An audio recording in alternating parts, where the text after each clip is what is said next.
You people bought a ticket to see me, so shut up. Yeah. Sometimes I get so mad, there's no control. Ladies and gentlemen, just in case you live under a rock, I might grab a bat, I don't know, my rap, my blood boils over like, oh God, here goes. I lost all feeling from my head to my toes. You said some shit that I can't let go, so just stay tuned for the rest of the show. What's up, everyone? Welcome to the Heal the Ring podcast. I am your host, the Don of the Watch Along BX Sports Jedi Kev. We have Impact Wrestling tonight. We will be watching along Impact Wrestling 1000 episode between TNA nonstop action wrestling now to Impact Wrestling. It's going to be a good one. This is coming from New York City, Westchester County Center over in White Plains. I've been there plenty of times when I used to live in New York, watch the ECW shows. There, it is a very nice arena. It's a small, intimate arena. I remember having a nice conversation with Super Crazy, the Sandman, and others. So it was a very good experience for myself. What's up, nation? What's going on, Heal of the Ring podcasters? What's up, everyone that's watching along with us on the different platforms, either on Facebook, YouTube, on the Twitch, Twitter, on Twitter X, Rumba, and on the Instagram. Truvio as well. Truvio, salute. Thank you guys for watching along with us. Impact Wrestling, but let's talk about it. We got 15 to 10 minutes before the Impact Wrestling watch along begins. You know, I like to bring a little news and notes. The rumors are circulating that in All Elite Wrestling, Jade Cargill has finished her contract or obligations with All Elite Wrestling, and rumor has it that she will be signing with the WWE. Now, I'm going to be a little bit like Thomas. I'm not going to believe it until I see it. Until I see Jade Cargill come out on either Monday Night Raw or SmackDown or any WWE programming, I'm gonna take it for a grain of salt. I'm not gonna really put too much stock in it. We knew that she wanted to walk away from the world of wrestling, and she came back. And of course, this is a spoiler. I know a lot of you folks don't watch Rampage anyway. She had a match with Statlander, and she lost in defeat. There was an embrace hug after the match. So could it be an indication that she will be leaving and departing AEW? Only time will tell. Like where there's been a lot of rumors and speculation with Adam Copeland, aka Edge, also being removed from the active roster of the WWE internal page into either a part of the alumni where they're thinking that Adam Copeland, aka Edge, will be signing with AEW or Elite Wrestling. Now that's another one that I gotta believe it to see it. Personally, if Edge goes to All Elite Wrestling, not bad for him because he still has it. He could go there, help the company, get in some main events where I don't think in the WWE, let's face it, I don't think he's gonna be in any time. Put him in a match with Roman Reigns. I wouldn't think he'll defeat Roman or Seth. So it's better for him to move on and go to All Elite Wrestling if he wants to continue to wrestle. Or not, he wants to be, or maybe just have him come on as a part-timer, occasional Edge matches in WWE. Depends. We all know Christian, his childhood friend, is in All Elite Wrestling. If he wants to retire and go on a run with his best friend, when just finish his career with his best friend, why not? You know, Christian is doing phenomenal things in All Elite Wrestling. Being the LA or the interim or whatever the case is, placeholder TNT champion with Luchasaurus, that whatever he's doing right now, it's working. You're bringing Adam Copeland in there, aka Edge. I don't know if he can use Edge in AEW, so that's a tough one. How are you going to get viewers who are casual, who's not hardcore wrestling fans, who like Edge, who knows Edge from his days in WWE, or maybe people that are disconnected with wrestling for a little bit, and you want to get eyeballs to the AEW product? It sucks that they won't use Edge. That's a WWE trademark name. He's gonna have to go with Adam Copeland. I believe his introduction music is not WWE licensed or made, so that intro will be the same, similar to Jeff Hardy and the Hardy Boys when they went to AEW. They could bring their team along with them. So that'll be interesting to see with Adam Copeland. Also, a lot of news and notes now with the divisions of now wrestling WWE talking about making weight class divisions similar to UFC. I don't know how I feel about that. I need to find out some more details before I even give you my thoughts or opinion on that. Um, I think they should leave. If it's not broken, don't fix. They're talking about trios title. Personally, be honest with you, let's first fix the women's division with the tag team titles before we do anything. We're talking about trios and adding on. Personally, also, I would like to see if they're gonna add any titles, and everybody rolls their eyes when we talk about adding more titles to any wrestling organization. But they really desperately need a women's mid card title. I've been saying it now for close to a year now. I've been saying they need a women's mid card title, a women's intercontinental champion. That's all.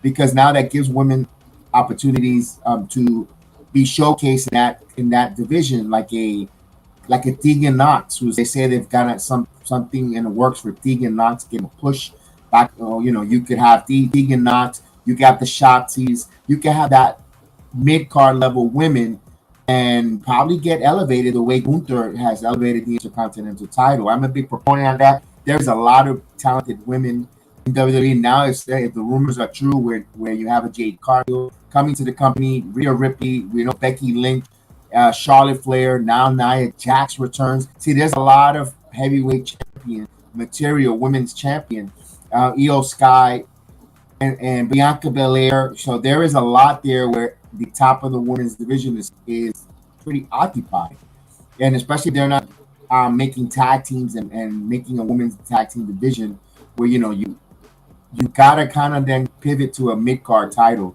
Maybe a Selena Vega will be your inaugural mid card champion, intercontinental champion, where she's the first inaugural champion, and that's a title she could elevate. I think Selena Vega has a great following. I think Selena Vega has the it factor. But when you have these behemoth Amazonian beautiful women or women in the world title picture, it's tough for Selena Vega at height. I know Rey Mysterio did it in his time, and wrestling is a history repeat itself or a look into your past and rehash storylines or storytelling. I think a mid card title will help, in my opinion, when it comes to that. And only time will tell. We have NXT now, where we have NXT where they have their women's title, and that's also a little bit of a logjam. You got some up and coming women. I know that I love the way NXT does with a breakout tournament for the women. That's like the ladies that they're going to push, the new ladies who are ready, and then maybe they'll come up with a women's North American champion. Maybe I personally would like them to bring back the women's tag team in NXT, also a North American women's champion, and an intercontinental women's champion. Personally, I know everyone tends to roll their eyes when it comes. I don't know why. I don't know why they tend to roll their eyes when it comes to the women's wrestling. I think we saw on Tuesday night almost close to over 1 million views on NXT with Becky Lynch taking on Tiffany Stratton. Also, Tiffany Stratton is ready to get called up. She's going to get lost in the shuffle if you bring her up there. Or if you bring a Jade Cargill along with all those heavy hitters. Women right now, what about Raquel Rodriguez? She's been through the NXT program, now making her name for herself, and now you're going to kind of push her back when Jade Cargill does arrive to the company. Now she takes a step back, not getting over the hump. So there's a lot of different directions. That's why the mid card title for the women, to me personally, it makes sense. And there is plenty of television time where you could tell stories, you could feature it. You could do storyline. You have a 3-hour Monday Night Raw show. And you don't have to have multiple segments. Judgment Day or on SmackDown, it's multiple segments with a big line. Yes, you can have their segments. Absolutely, it makes sense. It hits because they're the hot things right now. But after a while, you got to start building, and you have 3 hours to maybe dedicate, or maybe main event. You could showcase some of the women's storylines there and push it on your streaming platform. Now we see the integration of the women's going to NXT. You could also, or the main talent with NXT becoming a third show, you could also showcase that mid-card title there as well. So what's your thoughts? I would like to see what kind of thoughts is that you think about it. The WWE should have a women's mid-card title and also an NXT North American women's title. I think they need it. If they're not going to emphasize on a women's tag team, then we need a women's mid card. I think it'll help those ladies personally. Now, everyone's saw all the news and notes that the British government came out and said it was only 72,000 people on that big all out show in Wembley. Here's my thought. Wrestling, we saw that WrestleMania 3 claimed to have 93,000 plus. Then a lot of people say no, it's not true. Wrestling numbers get fudged, get moved. 72,000 folks, and I'm not a fan of All Elite Wrestling. I'm not a fan of AEW, but still, that's a great number for All Elite Wrestling. To have 72,000 people, phenomenal. They filled it, especially seeing when they came back from Wembley, how those arenas are empty. This Wednesday that just passed, that's an embarrassment how empty that was. That was an extremely empty arena. I personally not going to go too crazy about the 81 to 74, that number, but when the owner goes out and is not humble and he's a little arrogant troll, I'm just going to go with that to be nice.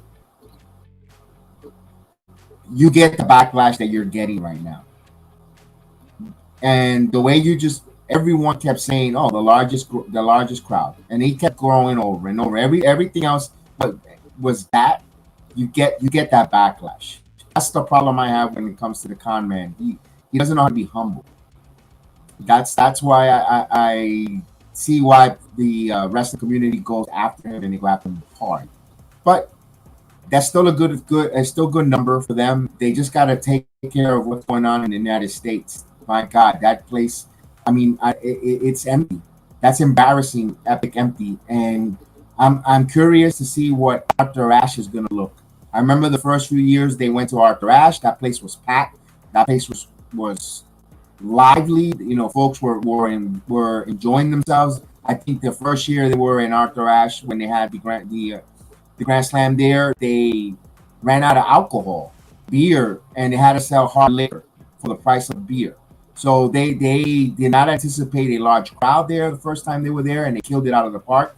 So hopefully Arthur Ashe is going to say something when it comes to All Elite Wrestling, how far and how long they're going to continue to be a major important wrestling organization going forward. Because believe it or not, and not because we're doing the watch along tonight, which is about to start in a minute or two, I think Impact Wrestling is growing. I think Impact Wrestling, and I've been watching Impact for a while. Doing a couple watch alongs here. We did Slammiversary, Emergence. We're doing tonight's 1,000th episode of Impact. Impact Wrestling is on its way on the increase, on becoming a major top 3 wrestling company. Already is though, but I think they're going to now in 2024. There's rumors they're going to get a better production camera. They're going to get better lighting, maybe different bigger venues. And I think Impact Wrestling is going to start growing and bringing in some good talent. Now, Impact Wrestling has a couple of folks that are possibly contract is ending. One is Deonna Purrazzo. Contract in December is up. Rumor has it she's going to open up and we'll see her options. We saw she was part of Ring of Honor, and she did wrestle on AEW against Mercedes Martinez for the Ring of Honor title. She dropped that title, and because that's when Tony Khan took over, and that's when she was part of the Impact, the ROH brand. I think if she's not going to be with Chelsea Green and have the BTX tag team in WWE, I think, and with Triple H head and creative, it might work with Deonna Purrazzo in the WWE. If Vince was the head of creative, it wasn't going to work. Vince likes a certain look when they're women, and Deonna Purrazzo on camera doesn't look thin enough for Vince. To me, she's fine. I mean, but for Vince, he gets a little finicky. As we're about to start TNA Impact, they're showing the history of TNA. You got AJ Styles, Dixie Carter, Samoa Joe, all the nostalgia of the old time wrestlers, Abyss, and of course R-Truth, Team Canada.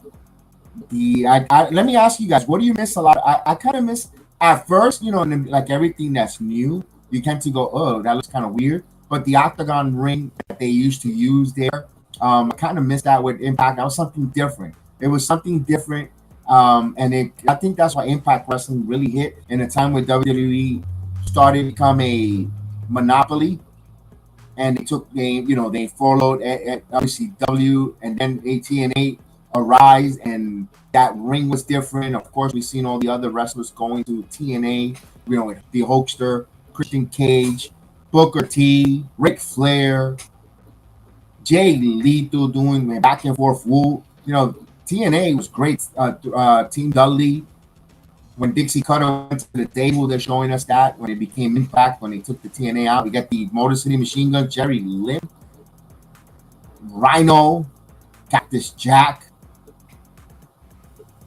and Frankie Kazarian. Look at all these great names coming through. Victoria, MVP,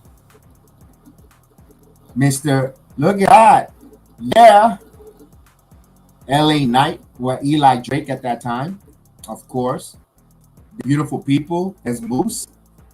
So I'm a big fan. I still think that right now, the second best and sometimes the best women's division in all of wrestling is Impact. I kind of want to say Impact Wrestling. Although they don't get the most exposures, but those ladies bring it. Before Trinity arrived to Impact Wrestling, not because Trinity is there, always been a big champion and a hero of the women's division, and especially that in last Slammiversary, not this one that passed, the other one, they had the Queen of the Mountain match there, and that was hardcore, man. That was phenomenal there. Those ladies before Chelsea left, and that's where Chelsea got back on my radar when I watched that, and I kept watching her career. And when she decided to leave in December to WWE, I was very excited for her. She always wanted to be back in WWE, and Matt Cardona wants to get back there. So here's Scott D'Amore, Scott D'Amore, welcoming the crowd for the 1000th episode of Impact Wrestling. The arena looks phenomenal. You got the 1000 sign. Of course, this was the last Saturday. This is recorded. I stayed away from as many spoilers as possible. So to me, this is going to be new. I didn't want to see any spoilers on this. I wanted to see this fresh. I want to see who's the nostalgia wrestlers that return, which from TNA from the past, and be embraced there and brought in. So I kind of want to see that freshly going in. So I avoided all the spoilers there. So I want to see this. I enjoy TNA. I really do. Of course, we have Santino Marella, part of the creative team. Of course, you have Lance Storm as an agent, as a booker. They have really good veterans there. That's why I'm a big proponent of Phil Brooks, aka CM Punk. If he's not going to go to the WWE, personally, I would like him to go to TNA first and get there and start and help them go up there. I would love to see CM Punk in Impact Wrestling first. If he has any aspiration or thoughts of coming to WWE, even if he does what Nick Aldis did for a cup of coffee for a couple of months, help them get over, get on some TV, maybe a pay-per-view or two, and then if he wants to make his appearance for WrestleMania for Phil Brooks, then it is what it is for CM Punk. But personally, I would want him to go there and stay into Impact Wrestling, as they're going to introduce one of the agents and creator for the knockouts, for the TNA knockouts, Miss Gail Kim. So the 7-time knockouts champion, of course.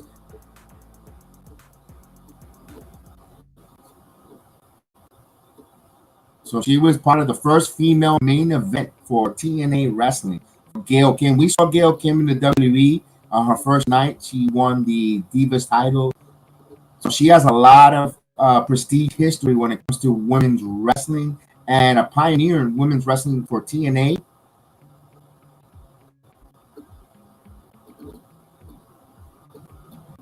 And she looks like she loves the business. And I think that's why the Knockouts division, the women's division in TNA, just excels, in my opinion. It's just one of those divisions that just awesome. As she's thanking the crowd. So we get a little bit of the nostalgia, the thanking, and thanking the crowd and the support. I want to see some wrestling. I want to see some non-stop action.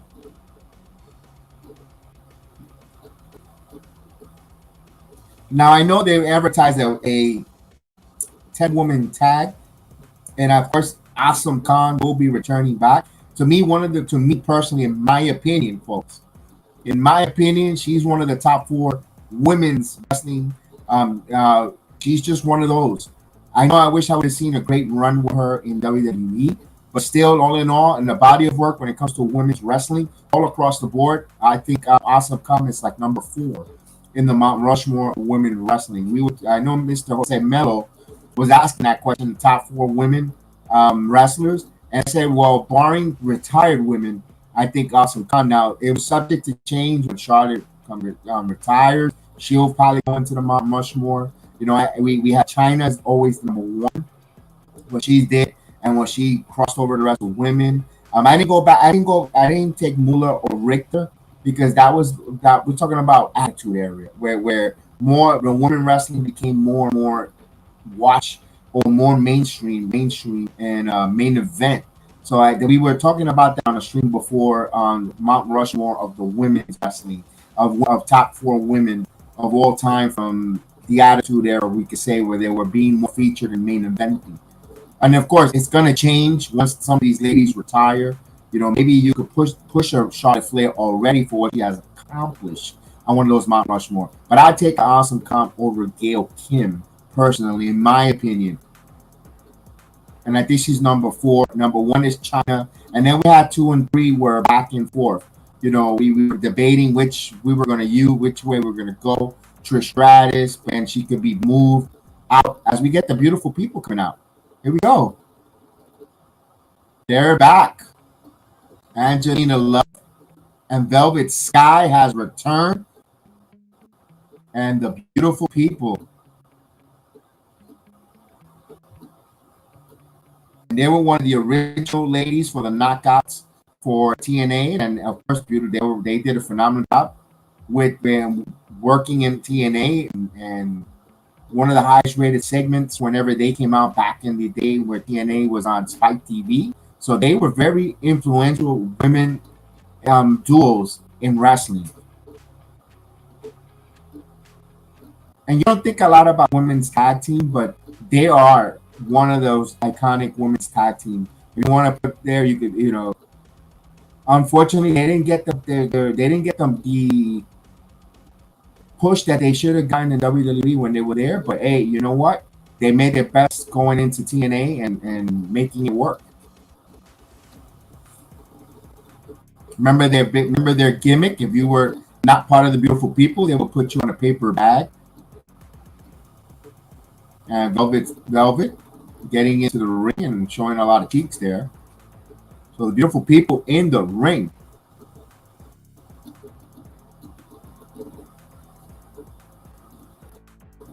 So let's go. Let's see who Gail Kim is going to bring out here. This is the part where they're going to have a knockouts reunion here before the 10 women tag match, which Gail Kim will be a part of too. And the welcome back is serenaded by the Impact crowd. Love it.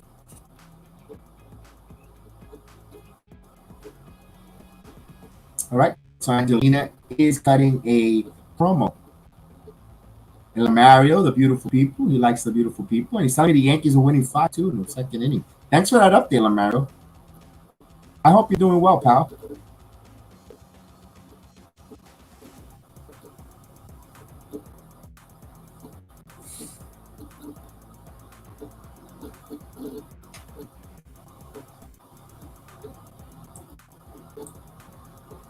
Yes, Team 3D is there too. Yes, they are. That's going to be good to see Baba and Devon. Captain Cole, 1,000, baby. Absolutely, 1,000 indeed. Captain Cole, 120. What's up tonight, man? Tell me what's your favorite or part of TNA, or if you want to give me your top four women wrestlers. It could be all cross promotion. You could give me all top four women TNA, not Impact Wrestling. It doesn't matter if you want to let us know about that tonight. So they're cutting a promo here. Velvet Sky. I don't know, huh? Uh, I mean, you gotta let them. You gotta let them live a little bit there, Captain Cold. I mean, you know, they're not Lola Vice. They're not Lola Vice up there, you know, or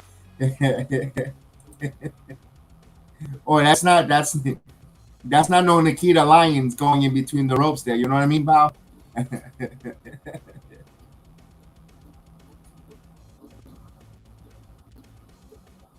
And now they're just ragging on Gail Kim.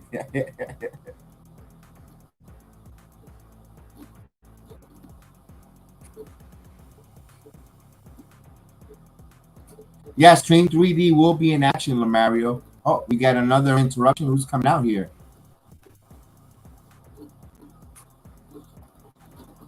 Oh, here comes Giselle.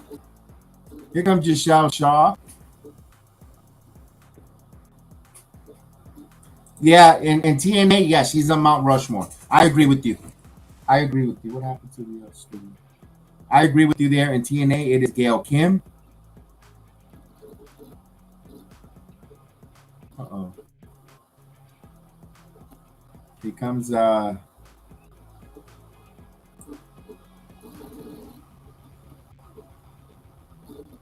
fall there, Giselle.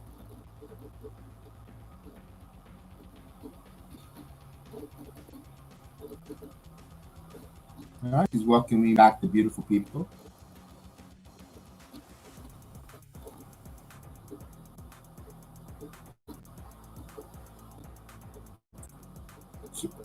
Gail Kim, Angelina Love, Alicia Edwards, and Awesome Khan. There you go. There you go. That's a good list there. Good list there. Very good list there. Very good list there. And that could be subject to change when certain wrestlers retire. You know, maybe Alicia Edwards is a little bit threatened by if Deanna Purrazzo wins another Knockouts champion, or even Mickey James could move someone in and out. But they're still active, so we'll wait that for when they call it, hang it up, and call it quits to see if we could change that Mount Rushmore. So it's subject to change on everyone's Mount Rushmore of women. So knockouts. But Gail Kim, you got to put it there as one of the top ones. Pioneer, number one with her and Khan, and then you could switch. Me personally, you could miss and match Angelina Love. You could Alicia Edwards. You could move any up and down.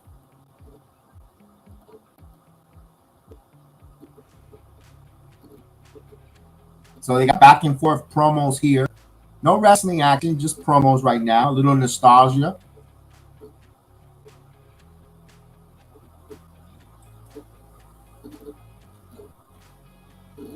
Uh-oh. We got another interruption. Who is coming out? Oh, the juggernaut. Jordan Grace is coming out.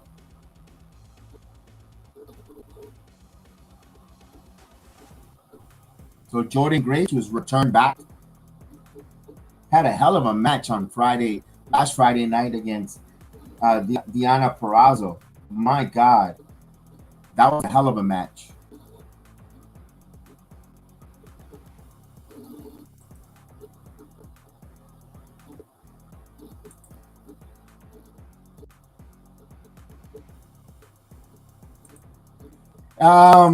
Captain Cold.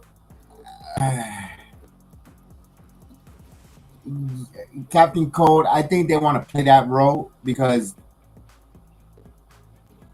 that's a way of protecting, because you know there's still a lot of small-minded people that small-minded or cruel, or they're venom, that they'll be negative even if they would push them as a face. So might as well have them play the role of heel, because when the just to protect their psyche and the mental health or the attacks, because then if they're healed, they're supposed to generate heat, and if they're generating heat, guess what? They're making money. They're over. So that's why they tend to place them as a heel, not a face, for that reason. So as Deanna Purrazzo is coming out, see, she looks fine there. She looks thin, but when she puts on her wrestling gear, she looks like she's overweight. And right there in regular clothes, and she does not look like she's overweight. She's like that girl from Seinfeld, the Two-Face. That when Jerry will see her in a certain spot, she was beautiful, and when she go on another under the lighting, she was horrid. What's going on, Devlin? And of course, Jordan Grace on more noise than ever. You could tell because she's actually sounds well. Her voice is a little in the air. She gets a lot of criticism.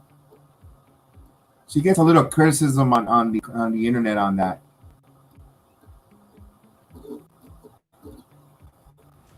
They had a hell of a match too. Maybe that's why Jordan won't be able to sign with a major company, Debbie, because the major big companies, they have to have testing, and if she's like you said, possibly, and it looks like it, the way she's just a specimen. Remember, she was overweight. She's in some phenomenal shape, regardless of help or not. Got the virtuoso chant going.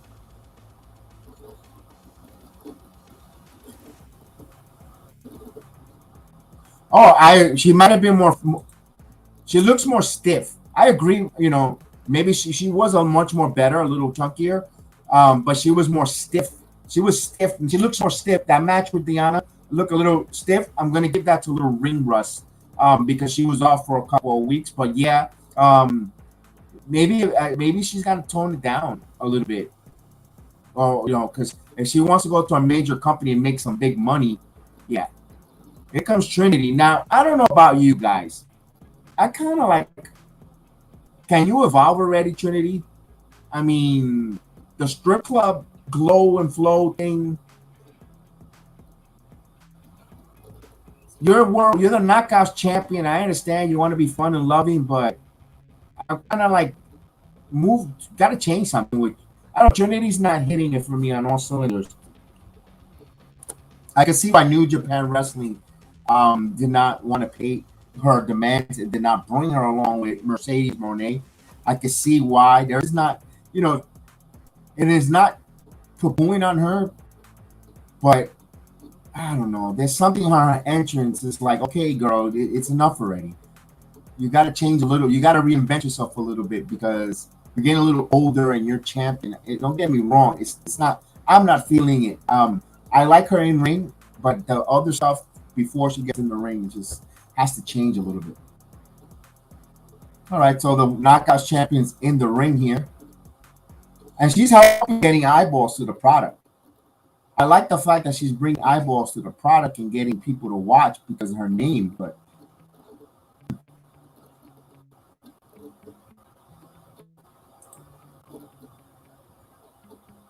how the crowd reacts to Team D as Bully is arrayed as a heel. Yes. He wrestles in TNA. He lost it to PCO. PCO pinned him, beat him. He actually hit PCO with a car the other day. Bully Ray is a nut job, but he's a nut job who has a purpose.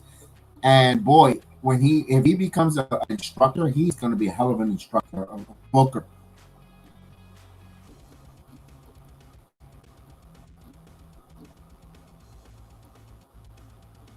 Oh, Diana Peraza.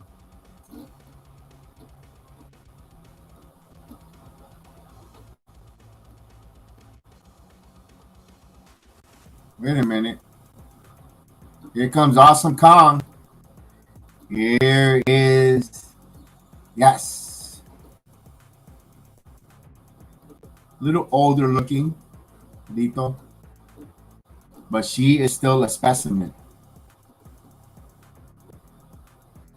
Raisa Shahid is back. Okay.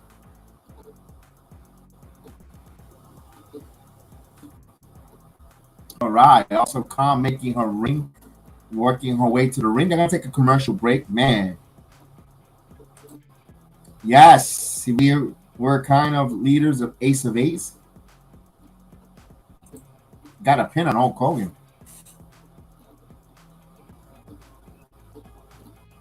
And then congratulations. You know what? I know we're watching Impact. Let's congratulate him for winning the Digital Media Impact Champion. For Tommy Dreamer, he had his wrestling career on the line. He got that Digital Media title. He will not end his wrestling career. He is digital media champion. So Tommy Dreamer adding a title and adding a niche to his what is going to be a Hall of Fame career, regardless. In wrestling, it might not be WWE, it might not be or an ECW doesn't have a Hall of Fame, but he is a Hall of Fame wrestler. When it comes, in my opinion, my book is Tommy Dreamer. The way he's put the blood, sweat, and tears, and what he did in ECW and the Indies is worthy for a Hall of Fame career, in my opinion, when it comes to Tommy Dreamer. So he is digital media champion.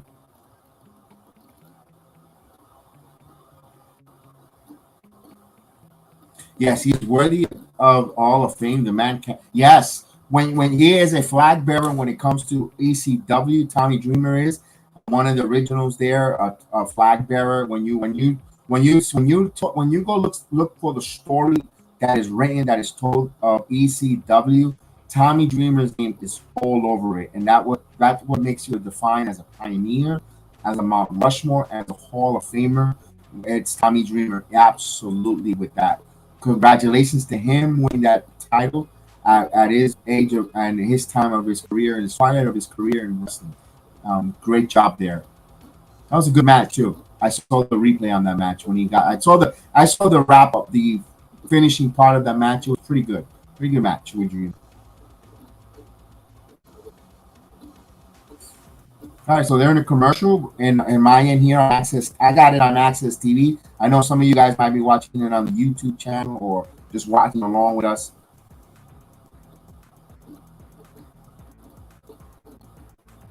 You know, it's a tough night with Thursday Night Football. You know, personally, I've been saying for a long time when it comes to Impact Wrestling, I think it's time for them to get a new TV deal and get a new channel.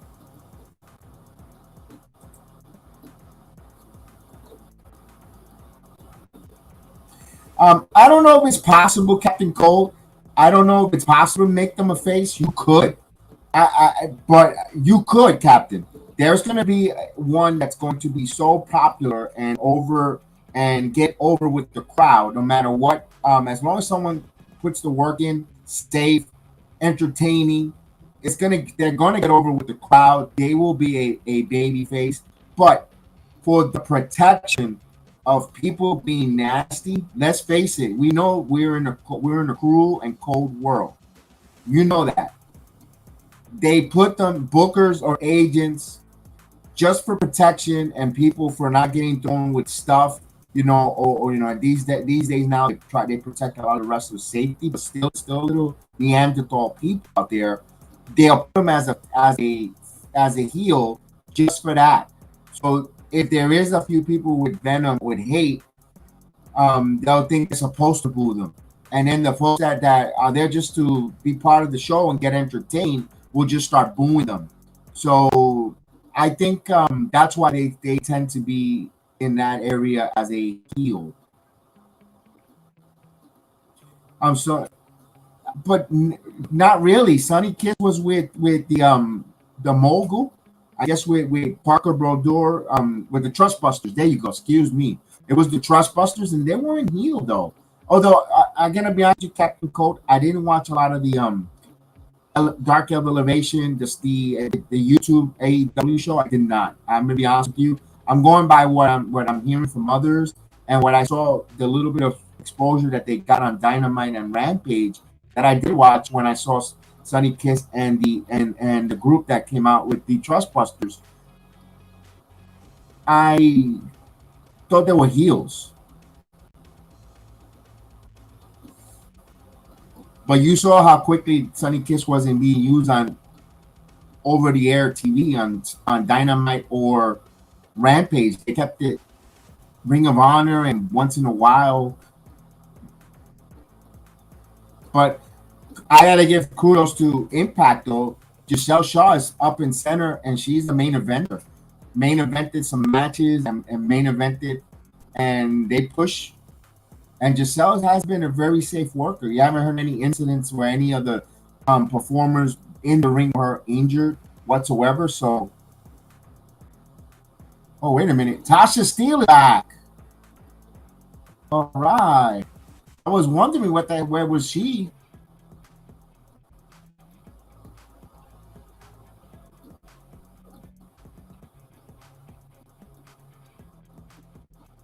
good job to see Tasha Steele back, but too much dancing here. Let's go, Tasha. Back from injury.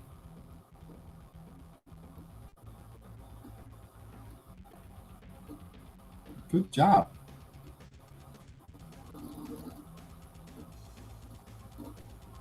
Here we go, the Boricua badass. Let's go. That's Tasha Steele. Oh, there goes Zach Wilson got sacked. There you go.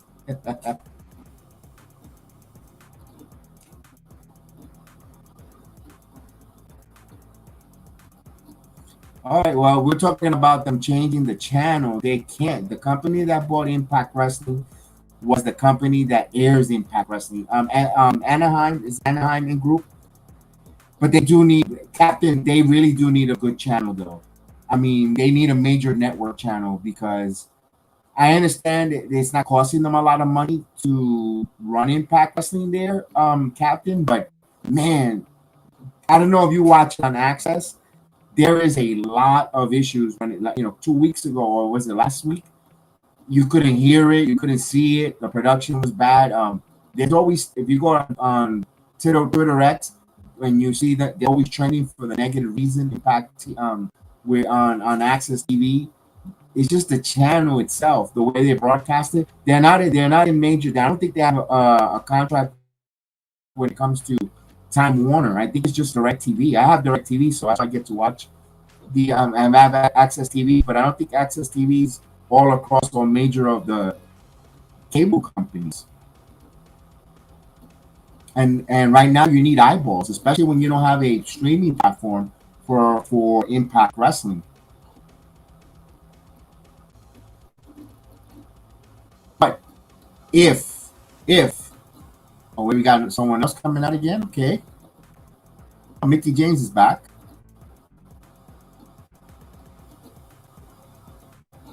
Okay, Hardcore Country is back. Hopefully she's healed up.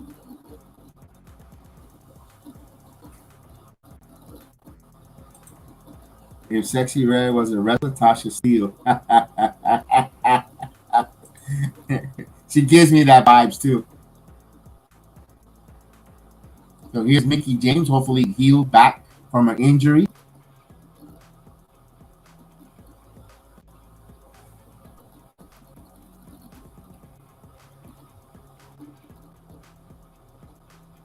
All right, so Mickie James is returned. And this is just George Wallace. I missed that on that promo, Captain. So I was talking, and I made sure to just be quiet and heard the promo, but I'll listen again and see it in a minute.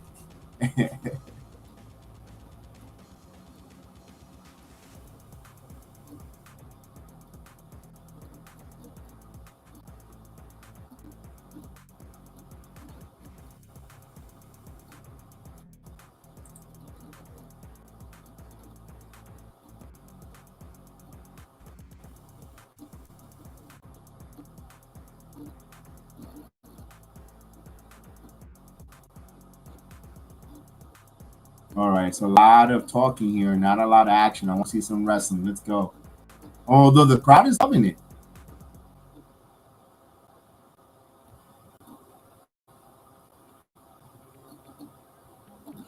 So she's claiming that Hardcore Country is back. So she healed, ready to go. All right.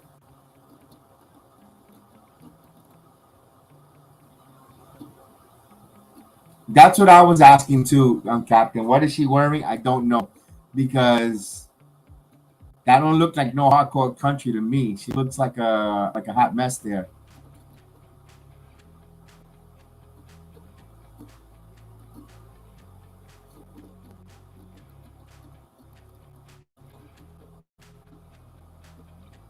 Yeah, I don't know what she's wearing, but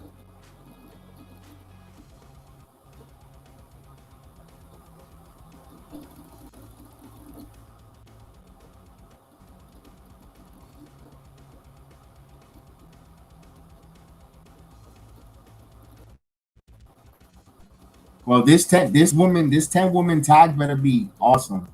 Again, they better bring it, because they took 30 minutes. They took 30 minutes with this promo and in the ring nostalgia to bring all these ladies out. which is okay. I have no problem with that. But they're gonna do it next week. Oh, so they're gonna do the 1,000 episode in 2 nights. Okay, in 2 weeks. Well, remember she's supposed to be a country girl, which dating now, and she's also married to the English Mr. Nick Aldis. So maybe I don't know. You know how it goes with the wrestlers. They get a niche now. She lives in Tennessee, so now she's from Virginia originally, now in Tennessee. All right, we got a reunion backstage here. Here's Santino Romero.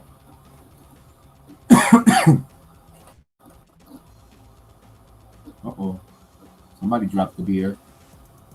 Shark Boy.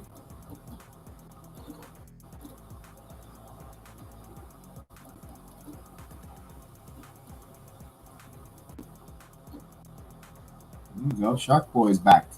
He was a big TNA staple.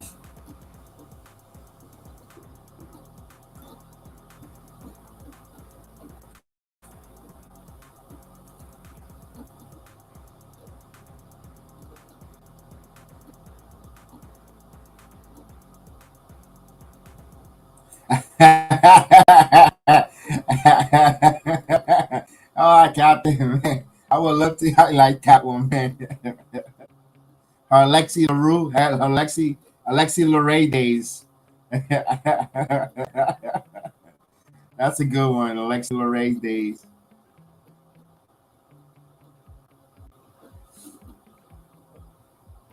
Oh, we go to a commercial here. So we make Shark Boy a deputy commissioner, a deputy for that's gonna be working with Santino Marella.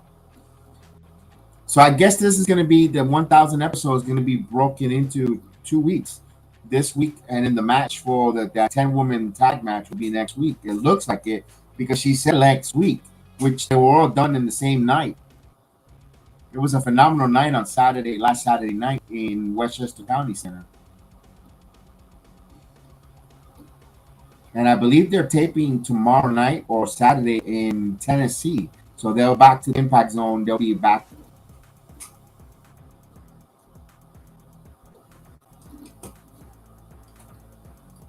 This back, Tasha Steele already left. Oops.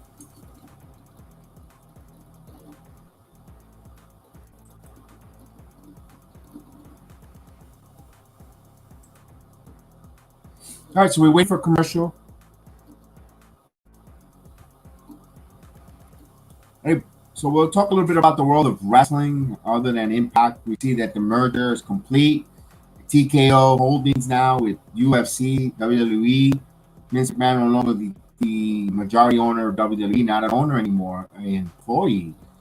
Still is part of WWE, but not the owner. So he has bosses. And Triple H is still in charge of head of creative talent, and of course Nick Khan, president of the WWE. We're seeing now Jay Cargill heading to the it's rumored, like I said earlier in the show. Those that are tuning in a little, came in and didn't hear my thoughts on the rumor that Jay Cargill in the WWE. I gotta wait to see it until I see her step in and part of the WWE ring. When she makes her way there, then I will say she's with the WWE. I'm taking it as a grain of salt. It's the same thing as we heard with Drew McIntyre earlier in the year. Was supposed to be headlining all in, come out for the AEW. It was a total farce. The same way with what we're hearing here with Edge, Adam Copeland. So I see him in AEW, then I think it's true. Although there's get some traction with their wishful thinking, probably so, and so forth. So until I see Jade Cargill officially in a WWE ring, then I'm gonna say, you know what? Oh wow, it's true. I gotta see it to believe it. Not that it can happen. It could, but until I see it, I want to see it because I think it's a swerve. That's a big blow there if WWE does that. Shark Boy is a copyright though. Dream. Huh.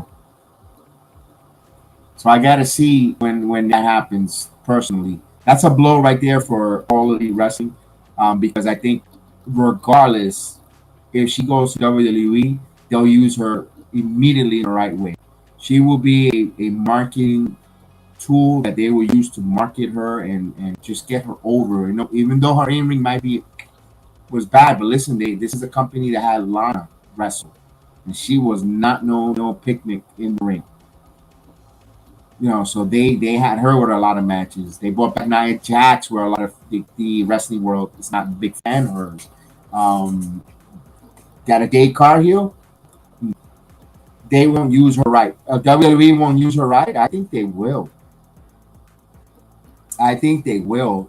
So Jay's gonna have to tone down her profanity a little bit, because you know she used a lot of profanity when she was in AEW, cutting her promos with Tony Schiavone and coming to the ring. So I don't know, you know, but I think Jay Cargill will work if Jay Cargill, what is the rumors are true that she wants. Oh, here's the best tag team here is Yoya.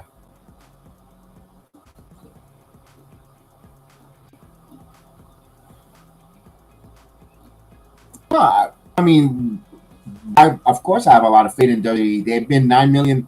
They're a $9 billion company, man. They don't make $9 billion if they suck, dude. I mean, they got 9 billion. They made $9 billion. They have made it. Um, here's Yoya. There you go.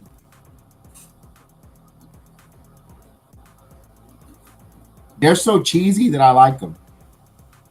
All right, they're so cheesy. Even when Joe Henry was by himself, I believe in Joe Henry. Now Yoya. Oh my God, they brought a triangle to the ring. Oh, here's PCO.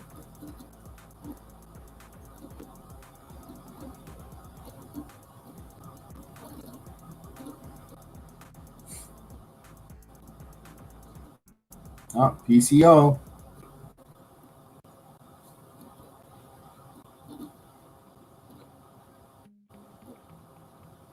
So the Canadian Frankenstein, PCO.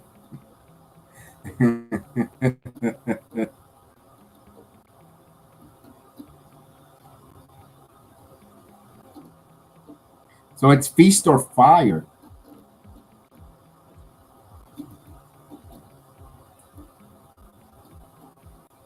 Oh, so I was saying, Captain, the WWE. I know you say you don't have faith in them in booking Jay Cargill, but Jay Cargill has aspirations of becoming an actress.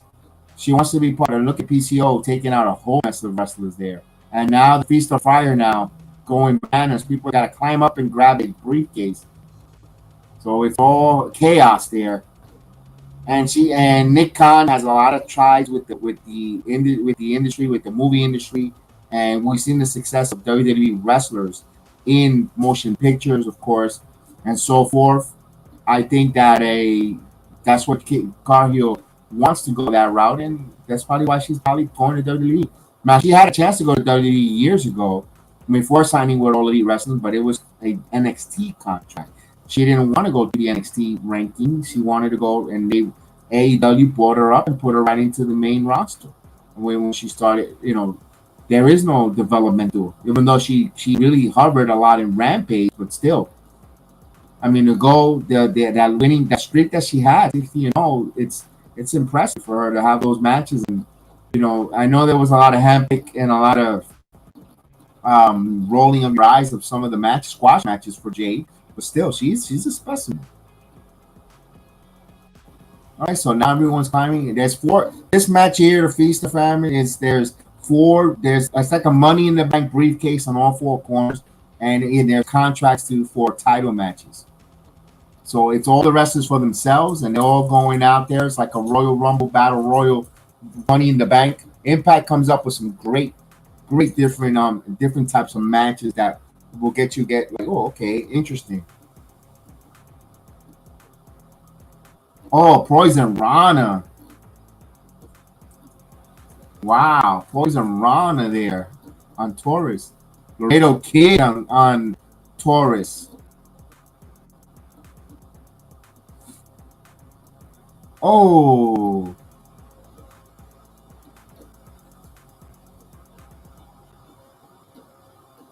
ooh.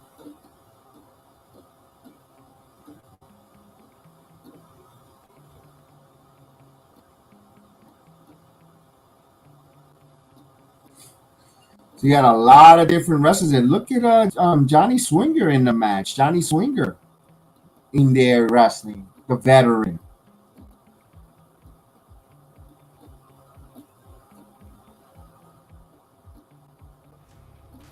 Okay, so it's the Russian roulette of wrestling here. So interesting. We got the first one. You got to get down. Oh, so not only that you grab it, you got to get down.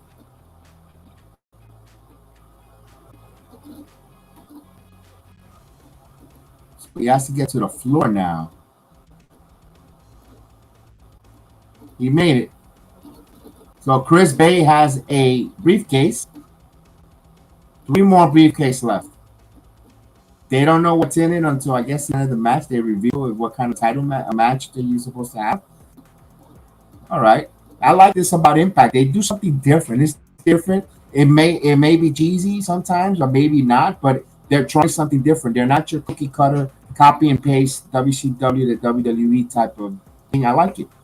This feels like a pay-per-view show. AJ, what's going on? Yeah, it does. It feels special because you have them as you saw the ladies, all the knockouts from past generations to current generations in the ring, conversating, and now they have this Feast of Famine match here and it's anything goes. It's different. It's different. It's not your usual Impact every Thursday, although it's not a bad product. I enjoy watching it. Really, I don't do watch-alongs to it because it's recorded. If it was a live show, I would do it because I kind of want to see things fresh and new. And when not a lot of folks will tune in for something that's recorded where they know the results. That's why I do the Impact watch-alongs every Thursday night. But it's a special occasion. It's 1,000 episode. So I say, why not? I know NFL football's on too. That's a tough one to compete against for the eyeballs. I know, but hey, let's go with it. Look at that, Sami Callihan and Heath Slater. Oh, look at this. It's going to be a super power bomb. Look at this on picture super power bomb double team. Wow, mayhem there. That was cool. That was a cool moment there.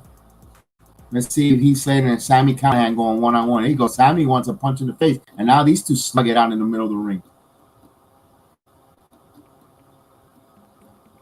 Man, who's this guy here? Oh, that's Crazy Steve. Yeah, Crazy Steve is in the ring now. He needs to do a spot that's gonna make you go bananas there. My prediction is going to Heat because he's reported by Wrestling News that he is not renewing his contract.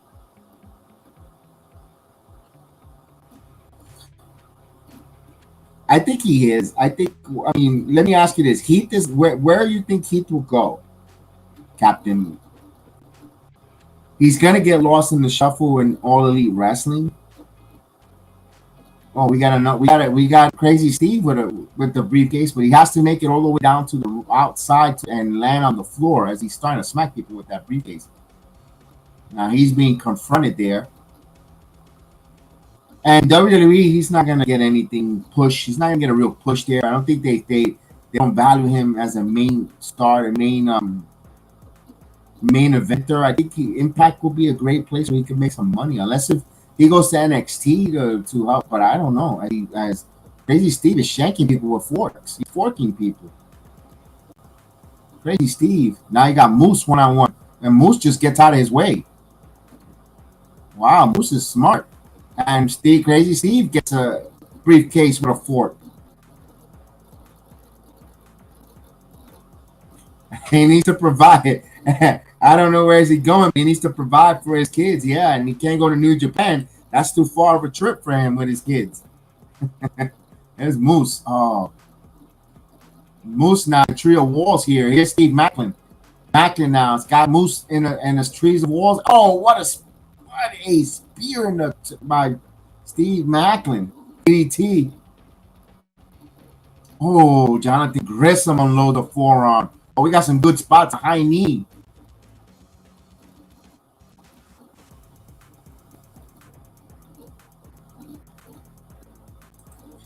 He could do what the 911 wrestler did, get a normal job. 911 wrestler to get a normal job.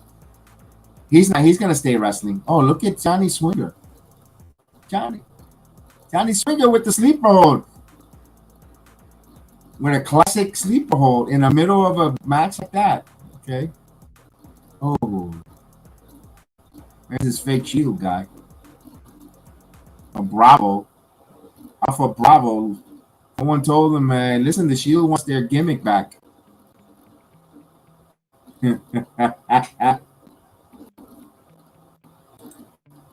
What was his name, that 9/11 wrestler? I don't remember. I'm trying to draw. I'm trying to remember when I read that comment a few seconds ago. I'm like, damn, what was the name? Ooh, Skyler with a spear. Kushida. Oh, nice move by Knight. Uh-oh, Kushida now. Kushida look like he's gonna do a spot. Oh, PCO now. Uh-oh. Double team. Yeah, he was in a rivalry with Undertaker. Damn, I got his. What the hell was his name? Damn. You know what? I'm gonna Google it. Let me Google it.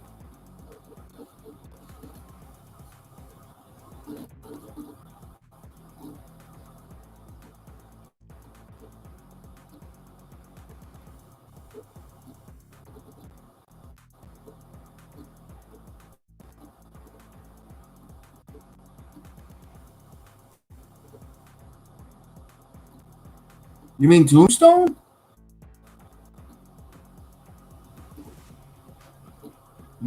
Oh, here comes. Oh, look at this. One half of Yuya. Yuya grabbing that briefcase. You just got the briefcase. Let's go. Get right there. You're right there. Just drop down. Oh, no, but Sami Callihan is ready for it. Waiting for him. Oh, now Joe Henry has it. Now they're playing hot potato. Oh. Oh, we got it. Yoya has a fourth briefcase. So Yuya has one. There's one briefcase left. One more briefcase left. It's Steve Macklin and PCO in the middle of the ring. Remember, Steve Macklin helped Bubba Ray put PCO through a table and lit him on fire, then put him through a table. There's a lot of rivalry there. It's PCO becoming a monster here. Literally, the French Frankenstein cleaning house.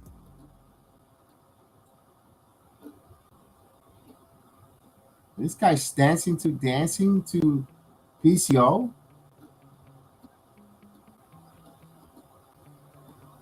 Okay. What the hell? Oh, chokeslam time. Yup, chokeslam time, PCO. Now he's going to climb now to the top.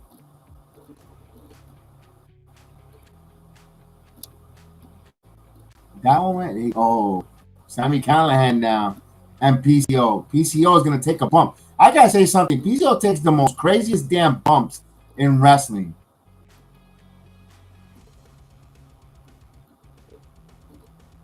Oh. Oh. Callihan got speared on the apron. Here's Taurus. Oh. Kushida. Now Kushida comes out of nowhere with a nice move. So Black Taurus is in trouble. Hurricanrana, no, Taurus is holding on. Let's see, it's a double team. Double Hurricanrana.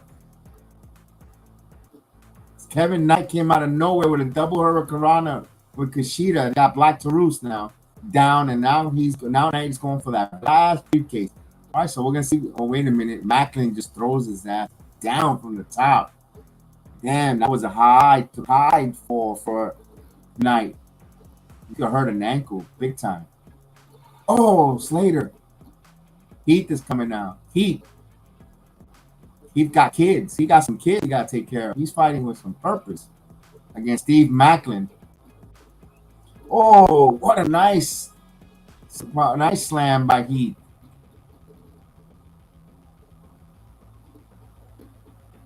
All right, so he's going up now. He's going up. He's climbing up the pole. Oh, here comes here comes Macklin now. There's gonna be a spot here. Is he gonna go over Super German flex? Super German? Let's see. Nope, they're both fighting against the. Oh, Macklin goes down. Slater now. Oh, face first into the turnbuckle goes Slater. Come on, Macklin, get that last briefcase. Macklin's got it. Come on, get down now. Oh, he uses as a weapon on Slater's head. Get on the ground. Come on, your feet gotta touch the bottom of the. Oh, Macklin. Callahan. Nope, he missed. Wrestlers are trying to keep him from getting to the. If he hits this, he touches the bottom of the rope on the apron, he gets the last briefcase. Oh, somebody's coming out. What's going on? Oh, it's Rhino. Rhino with a spear, and the briefcase go flying. And it's Moose. Moose got the briefcase as it was flipped. After that monster spear from Rhino, Rhino is back. No one can give a spear like Rhino, man. Rhino has a vicious spear. Now he's looking like a Rhino these days. Holy crap. And he picks up his friend Heath Slater. All right, I like this. An ECW original.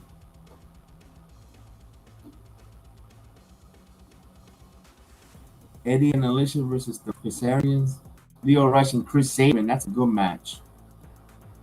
Team 3D is back, folks. Team 3D. Mario, I know you've been waiting for Team 3D. They're back. They're here.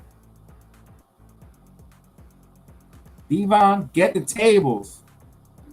That's what we told. That's what we ended up putting the Buffalo Bills on Sunday night. On Monday Night Football. The Jets put them right through a table. But then they ended up putting Rodgers first.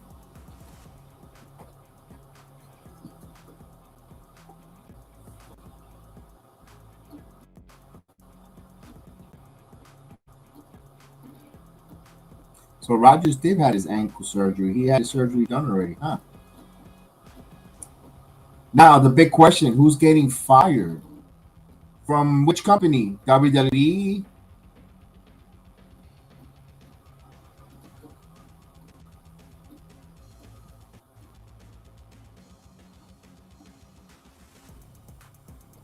He wants to know who is getting fired. Oh, from this match. Is there a stipulation that I'm not aware of?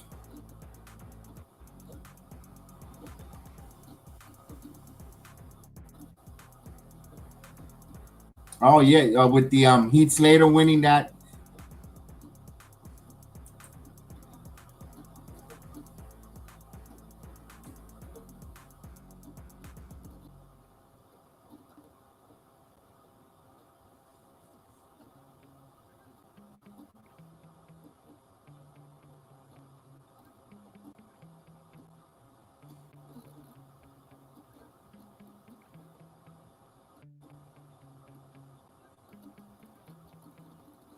Oh, feast or fire.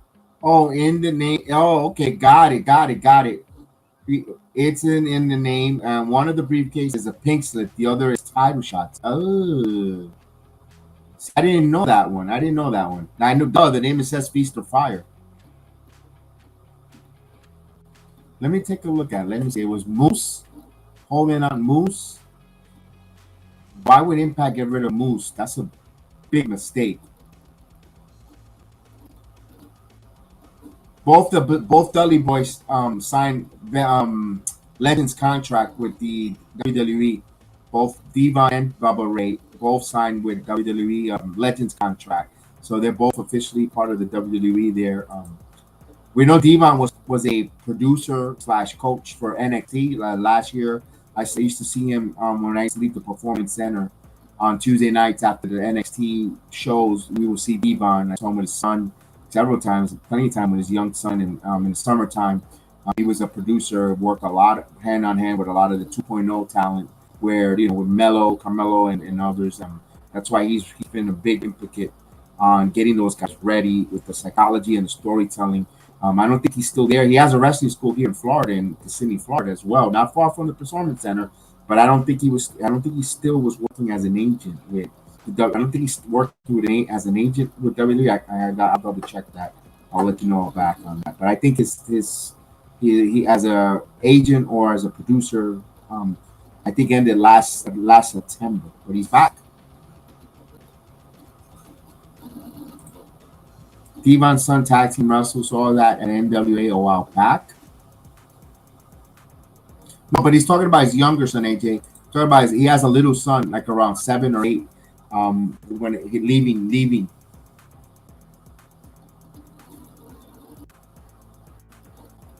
No, they just re-signed a new one, Captain. They just signed a new contract. They just got signed. They just mentioned that they signed a new Legends contract with Devon and Bubba Ray Dudley. They announced that over the weekend. While they did the Impact 1000, they signed the Legends contract.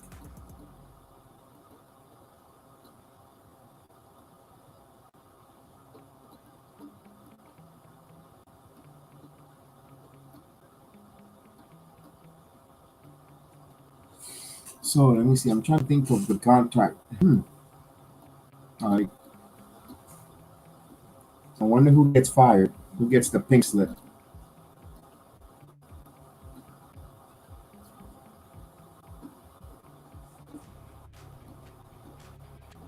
It's pretty much like a Legends contract. They'll get paid by the WWE whenever they go, like to, especially it makes sense, Captain Cole, because WrestleMania is in Philadelphia. So whenever do promotions or promos or public relations stuff in Philadelphia, Devon and Bubba Ray, they're getting paid for the company. They'll go. They'll be ambassadors. Ric Flair has that Legends contract where you saw whenever they did anything WWE, Ric Flair was around and done stuff like that. They do that for a periodic time. Some of these, it's a way to pay back some. It's like a not like a retirement or pension plan for the old wrestlers, but you want them to come and promote a like, for instance, Tropicana Field is going to host the Royal Rumble.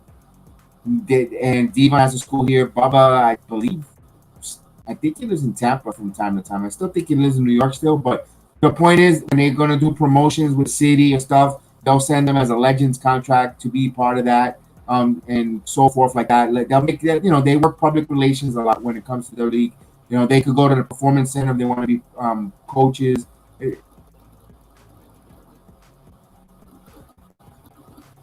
It's Tampa Bay, and we are in. It was supposed to be Orlando, Florida, but they wanted indoor for January. It doesn't get cold here.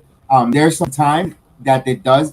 It could get cold in Orlando around that time where the Royal Rumble takes place. Is when we get like the only 3 weeks of cold weather in Orlando. Like it gets like 40, 34, anywhere around there. But they keep it indoors in Tropicana Field on the dome. All right, Team 3D is back. I registered already for pre-sale for tickets. Hopefully I can able to get some good tickets to go to the Royal Rumble. All right, Bully Ray, Blood Ray, and here comes Devon. There's Devon. Man, Devon looks in good shape. Yeah. Devon got the fountain of youth there. He looks great. Last time I saw him, he was a little overweight. Man, he lost a lot of weight. He looks good. You can tell he's a little older, but still, he looks phenomenal. For his age, he looks phenomenal.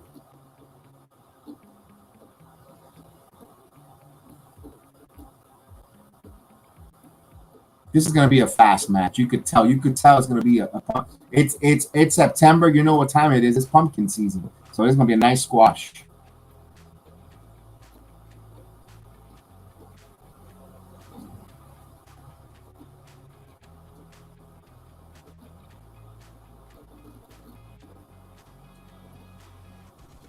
Yeah, he's a little older.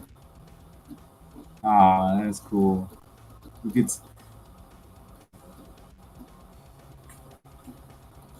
hey, you gotta cherish this. This is probably, we don't know when is the last time we're gonna see them both like that tag wrestle. Physically able to do these moves that they're the nostalgia of screen TV.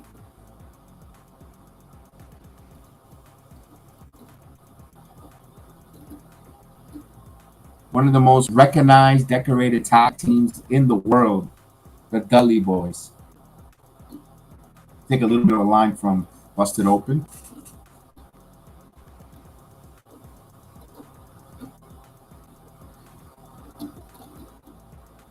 So Champagne Sing. They're gonna be no shit. They're gonna pop his cork here tonight.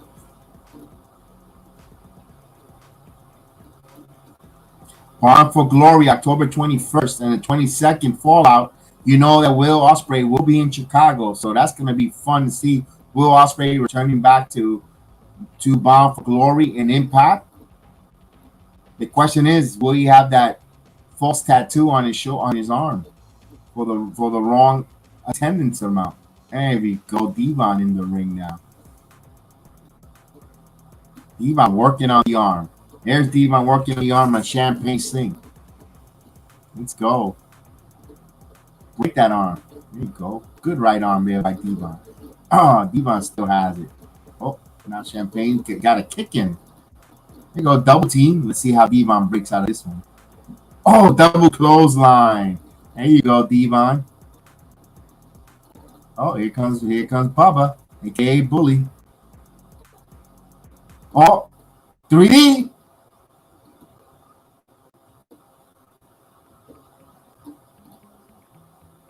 I just want to hear. Oh, we're going for the WhatsApp. No.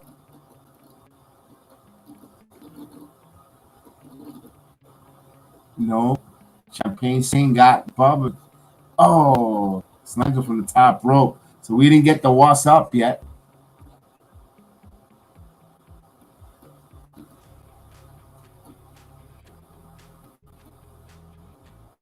Wonder where Spike Dudley is.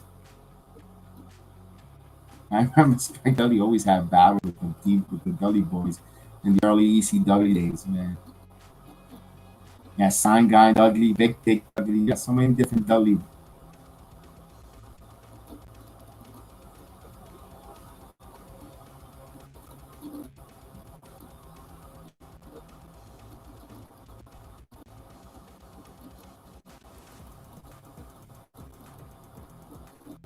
Oh, what a spear there by Bubba Ray.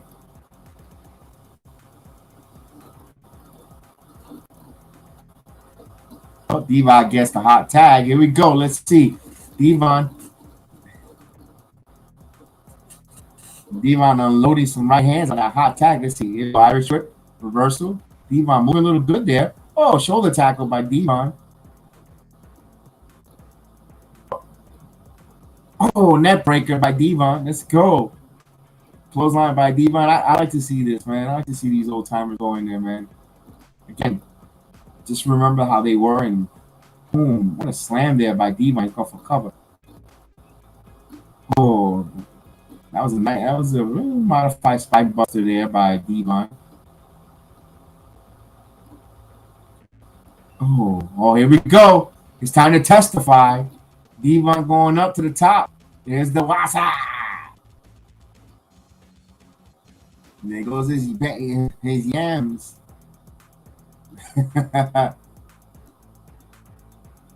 Wasa. There you go. Oh, now give him the testify sign there, Devon. There you go. There we go. Let's go. Oh, here we go. Devon, get the tables. Yeah, here we go.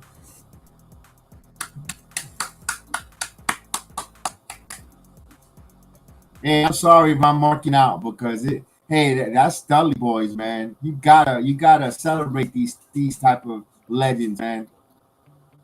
You're not gonna get this in the WWE. I don't think they'll get a match at WWE. If they get an Impact, Hey, let's celebrate it, man. They deserve it. Gonna start get the tables. Let's go. Someone's getting their stuff.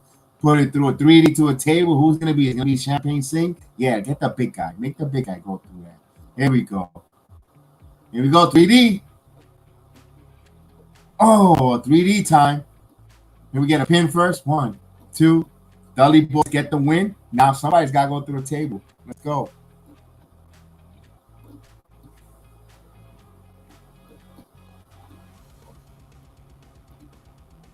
Nice move there by the Dudleys. Oh, man, I liked it. I'm marking out here, but no one's gone through the table yet. Wait a minute. You can't take a good piece of wood table there and not put this someone through there. Let's go. The crowd wants tables. Let's go. Oh, we got the sacrificial lamb to go into the tables. Let's go. Oh. Bully's ready to put him up to the table. Let's go. Bully's on the top rope. Here we go. All right, where's Dixie Carter at? Here we go. Oh, right down the table. Let's go.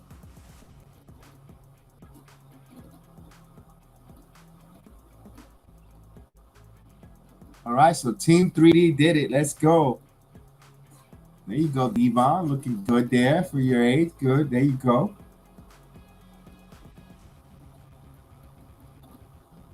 Great moment. Great moment for that.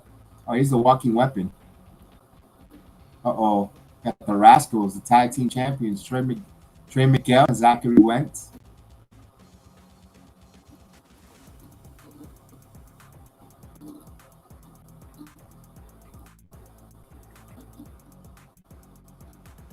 Well, let's see what Walking Weapon is going to do. Uh-oh.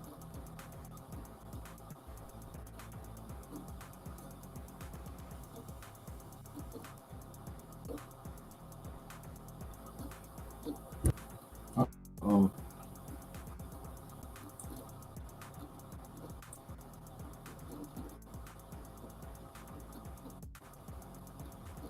So we get to the backstage where Trey Miguel and Zachary Wentz are having pizza and acting like fools. And, of course, you see the walking weapon Alexander walking by, Josh Alexander, and they get into each other. He goes, "There's two of you, one of me." And they said he looks 10 pounds lighter because he doesn't have the gold, of course. And now it looks like they're going to lead into maybe a mystery partner for Alexander, Josh Alexander, against the tag team champions. Yes, the Rascals.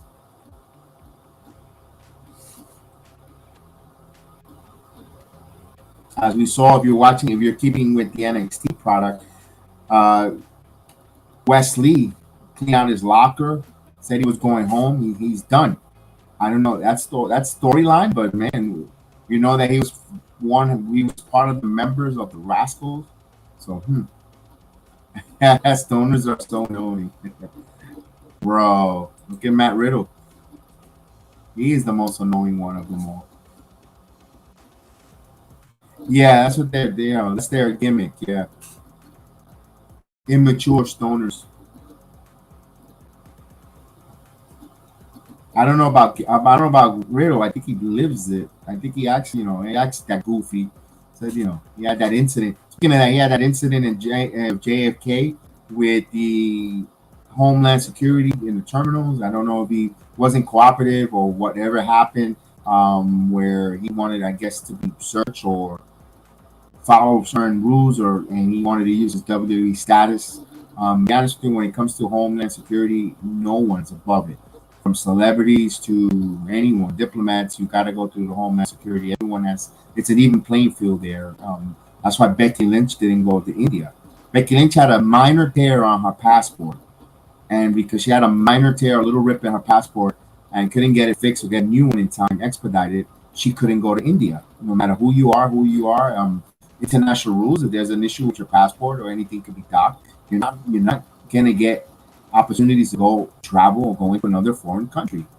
And no matter who you are, no matter you could be the president, you're something's wrong with your passport, you're not going to be able to go into different countries. So Riddle, you're not above the law. He keeps getting into some trouble. They pulled him off of some house shows over this weekend. I don't know if it's a penalty or like a suspension. Would be surprised within the next few weeks we hear that Riddle's been released. Wouldn't surprise me. I mean, of course, you know, wouldn't be surprised, especially now with the history that he had with UFC when he was in the UFC, and he, there could be a problem there.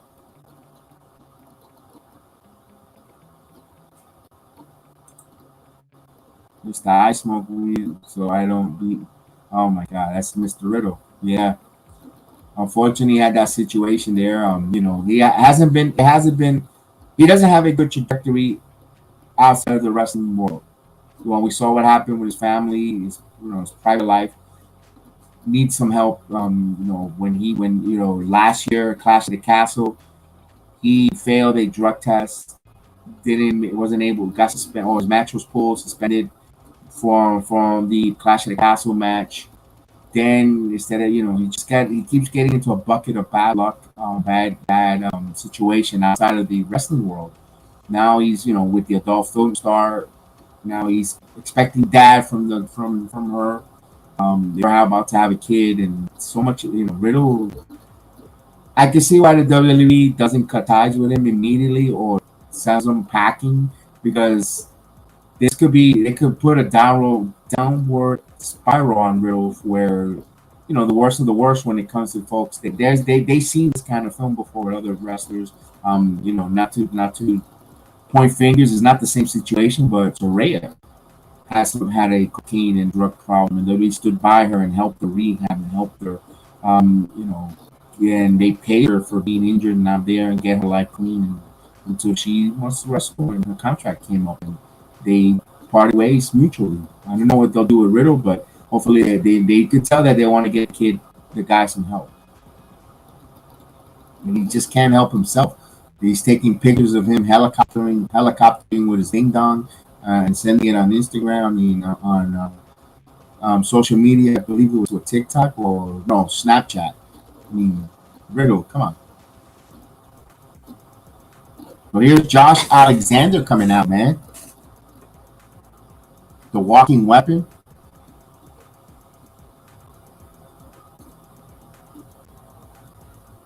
Their top dog. This is the match that I want to see. If they'll sign CM Punk, Phil Brooks, Alexander versus CM Punk. You telling me you put that on one of their pay-per-views? My God, that is going to be. And you know what? October 21st is in Chicago. Could he come out? Bound for Glory. You got Will Ospreay. You bring out CM Punk out there, making his Impact debut there. Get in the face of a walking weapon. That's a scene. Talk about a scene, and for Impact Wrestling to grow. That's what. And I prefer him. I prefer CM Punk to go to Impact first over WWE. I said it earlier before, for a reason, to help him grow and help him in the matches that they can have with him. And those that are worried about, well, he's going to go in there and it's a smaller company, he's going to do what he did in AEW and go and run the company. I doubt it. We see the reason why you have guys like Billy Ray in the locker room. You have Tommy Dreamer as a producer, agent, Santina Morella. You have Scott D'Amore, former wrestler, now president of Impact, who's been in the ring. I think something a lot of the folks in AEW don't respect. Khan never wrestled. Yes, he's passionate. He loves wrestling. He's a wrestling historian, a wrestling geek that loves. He has a passion. It's like if any one of us who right now is listening and watching wrestling became a billionaire and had the opportunity to buy a wrestling company and try to compete with WWE, and then you're just a wrestling fan. Now you have the money to bring the wrestlers to work for you and entertain you, and you part of you playing Vince McMahon. It's like playing 2K, WWE 2K on 23, but in real life with money. And I don't think the wrestlers respect that. And I think they try to test him. That's why I think he needs to have those enforcers next to him. And Tony Khan, and that's why I keep questioning, where's the Mark Henrys? Where's the Paul White? Where's the Jerry Lynn? These guys that have been there, the veterans. Why don't they have Khan's back? And here's the reason why. Because whenever the wrestlers, this is what I heard. Whenever the wrestlers have a match in the ring, one of the things that you're supposed to do when you get back to the ring from your match, you go talk to your agent. How did I do? What can I do better? What did I do wrong out there? What can I fix? And when an agent's supposed to give constructive criticism to the talent, especially with AEW, when they do a lot of botches, Khan goes immediately and says, "Oh, great job! Oh, you guys were great!" And he's hugging and he's in. This was great. What? You're taking away the authority of an agent to credit to public criticism or constructive criticism to the wrestler, because now the wrestler says, "You're always complaining." The owner says it was phenomenal, it was great, because he's excited for wrestling. I mean, he didn't see these guys are the agents, the bookers. They see when there's a mistake or those things to fine tune, and I think that's what falls in the crack when it comes to AEW, and when it comes to the bookers, the agent, and why they don't respect too much of Tony Khan. And it's him. He has to assert himself. He's got to delegate and let the agents and bookers do their job, give the construction criticism. You book the matches. You help with the storyline. You say you be the matchmaker, and let the agents tell the story and make the matches. The way who's going to tell the story of your results, what you want, who goes over, who doesn't go over, and so forth. But it's just him being too enthusiastic as an owner. Hey, listen, if we were running a wrestling company, I think most of us, I think 75% of us will act the same way. And I don't like Khan, but I'm just saying that as giving an example. Josh Alexander might just, these women I remember do this was doing it. Okay, interesting stat there, Captain Cole.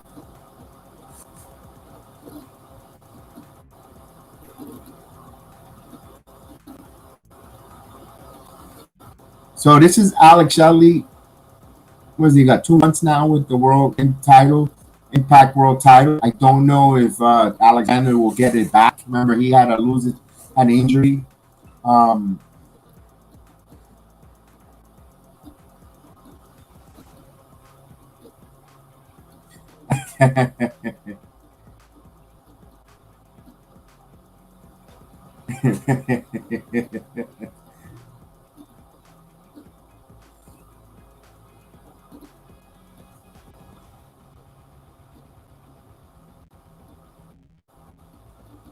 So we look like they're going to have a match soon here, probably in Bound for Glory. So Alex Shelley's coming out as a heel here,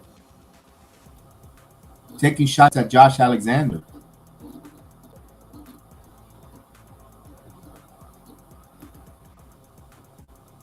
Yeah, Alex Shelley's becoming a heel here.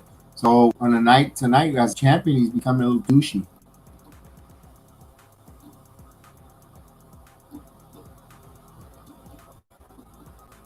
Oh, don't meet your heroes or you might be disappointed.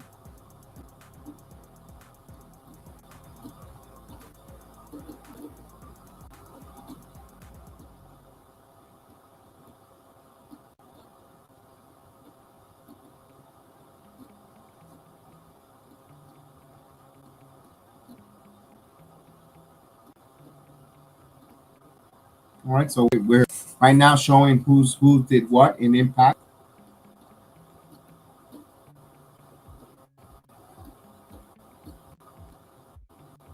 Oh my God, Captain Cole, you're on fire with your comments. My goodness. I won't highlight that one because it'll go nasty on YouTube though.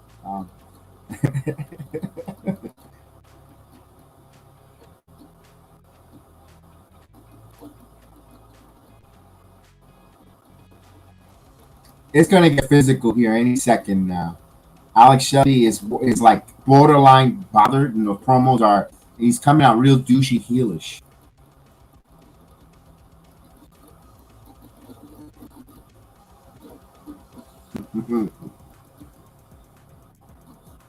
Oh, Josh is a side quest. They're throwing some jabs at each other here. So the promo battle is spicy. They're taking a lot of insults and jabs at one another here.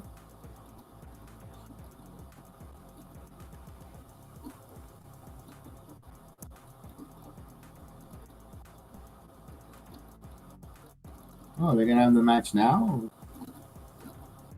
Oh, wait a minute. The Rascals kicked in. So it looks like we're going to get a tag team. Rascals, can they coexist type of matchup? Copy and paste, generic wrestling 101. Opponents are going to wrestle for the heavyweight title. You get tag team, he'll attack them. And we're going to find out if the champion or challenger could coexist in the team. All right.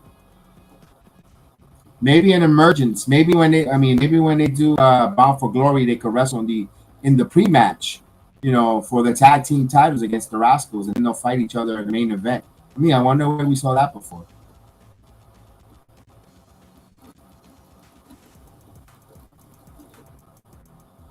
The Rascals look like a bunch of highlighters here. Oh, I didn't know that. I didn't know the OCs. I didn't know Carl had it. I didn't know that either. Huh. So Alex Shelley left Alexander all by himself there to take some lumps. Smart move. He's the champion. Let the challenger get beat up by the tag team. Soft him up. As, of course, the Rascals with the little hand gesture.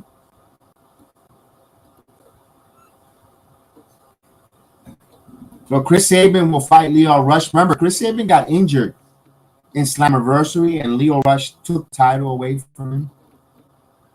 But now we're going to get the Edwards, Alicia and Eddie versus the Kazarians, Tracy Brooks and Frankie Kazarian.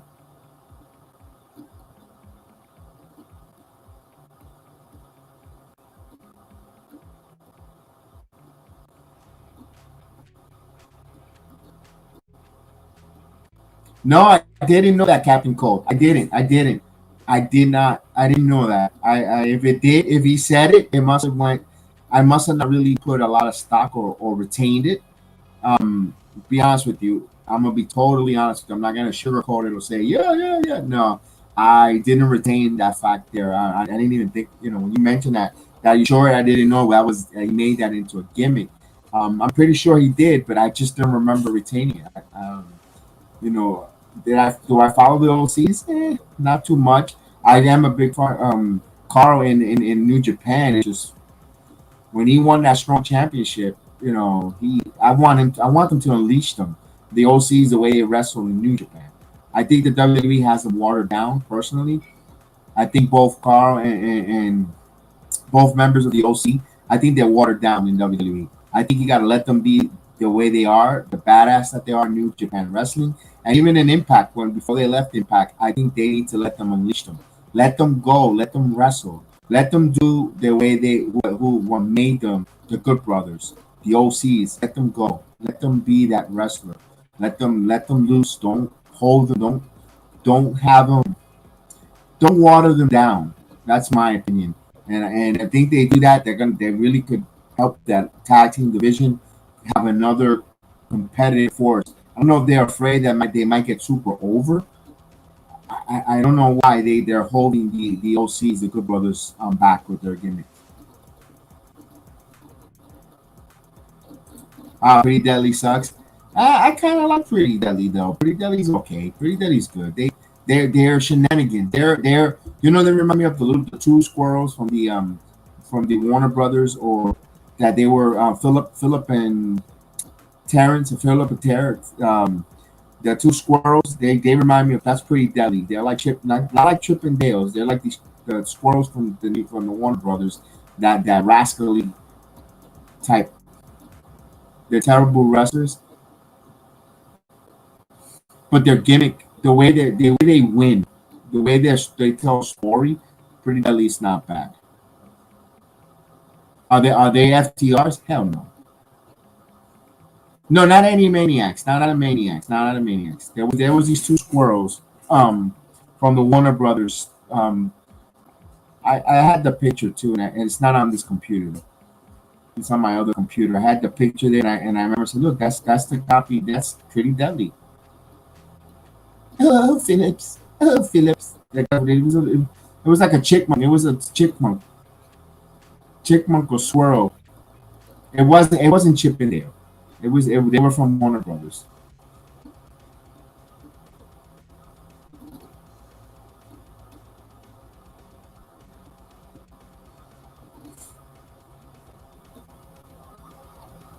They need to get more of those Animaniac cartoons. Those were good.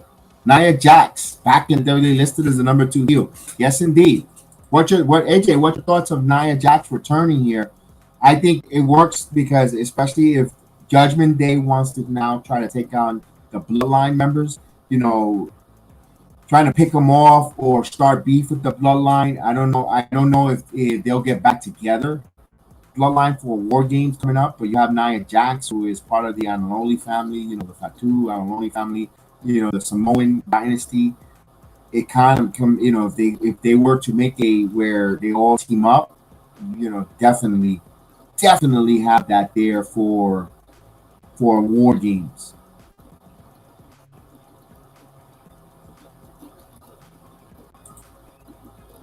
He got mad. He called him brother.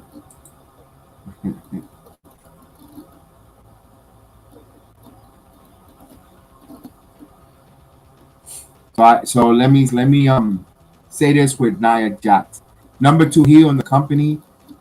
That's gonna be interesting.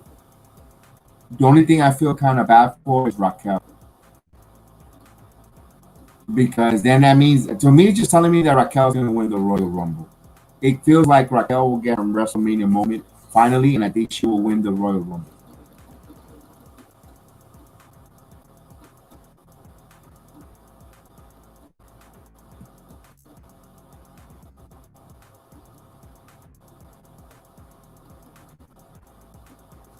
Alicia Edwards is Lana, Impact's version of Lana. You know what? Huh.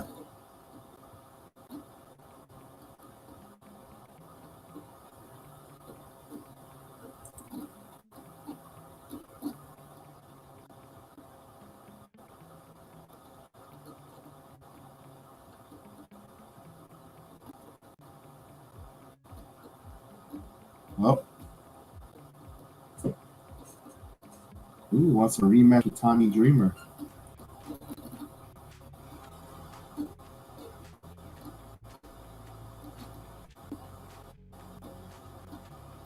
Oh boy.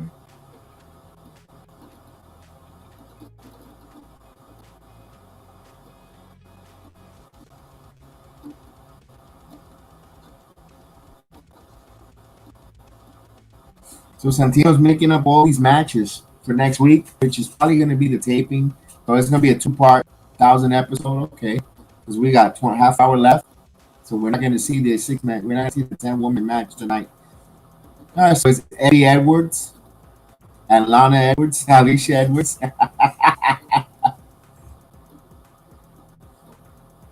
CJ Perry, Alicia Edwards slash Edwards, Ride or Die or the Redeemer. She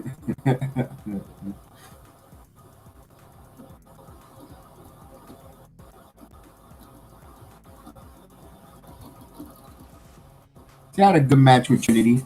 I could say it was a good match. We knew she had no shot in hell to beat Trinity, but it was a good match.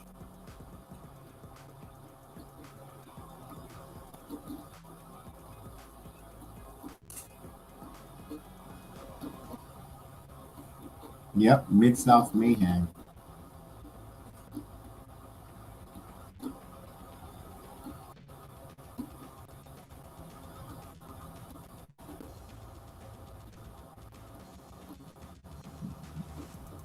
All right, here we go. The Kazarians, Frankie Kazarian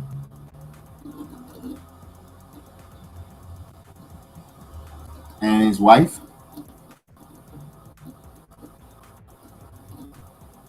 Tracy Brooks.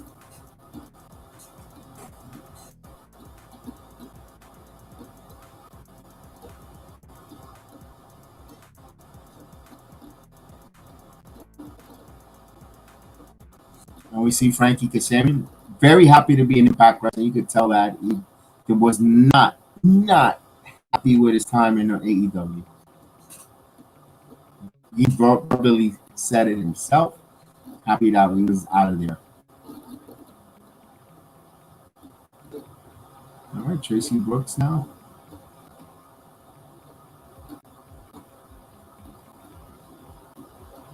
Oh, her son is there.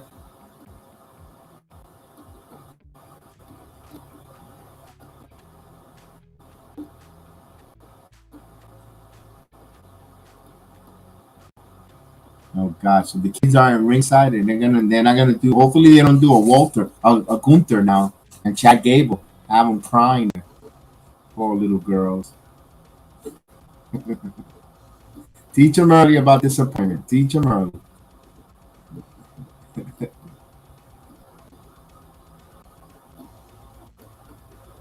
There we go. Tracy Brooks, Alicia. Oh, what a slap! Back to back slaps. Slapping. Oh, here we go. Here's the tussle. Oh, oh, Hurricanrana by Frankie Kazarian. That was a nice move there by Frankie off the ropes. Oh, there's a lot of hair pulling there. Tracy Brooks as Alicia goes rolling down. Lana. Oh, what a chop by Frankie Kazarian. This is a feud that is going a little too long, though, if you ask me. But, oh, suplex on the floor. I mean, we've seen this mixed tag match already, but they continue it. We saw the back to school match in Killer Kowalski's gym, where Eddie Edwards beat Frankie Kazarian with the help of Alicia.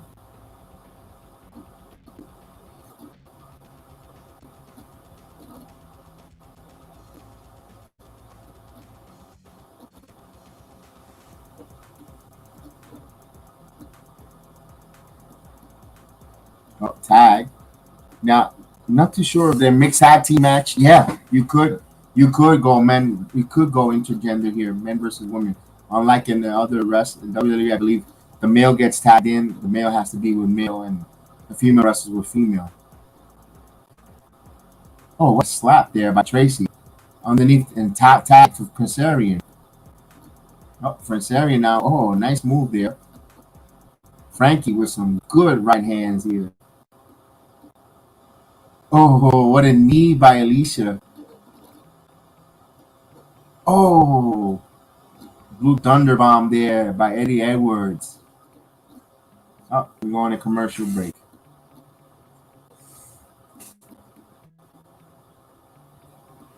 Yep, commercial.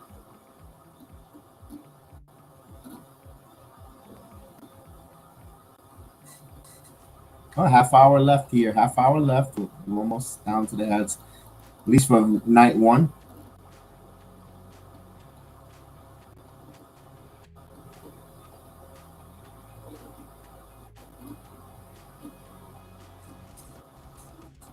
Let's see if anything, any news that we missed from the wrestling world. If you see any news there we missed, throw it out there. I'm refreshing because Twitter is always the big hotbed for dirt sheets.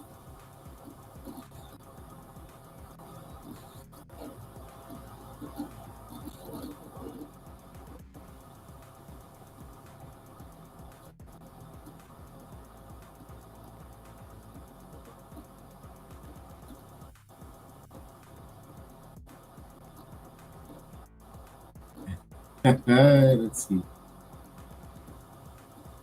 No, it's showing it Dynamic Razo. We got the LA Night promo.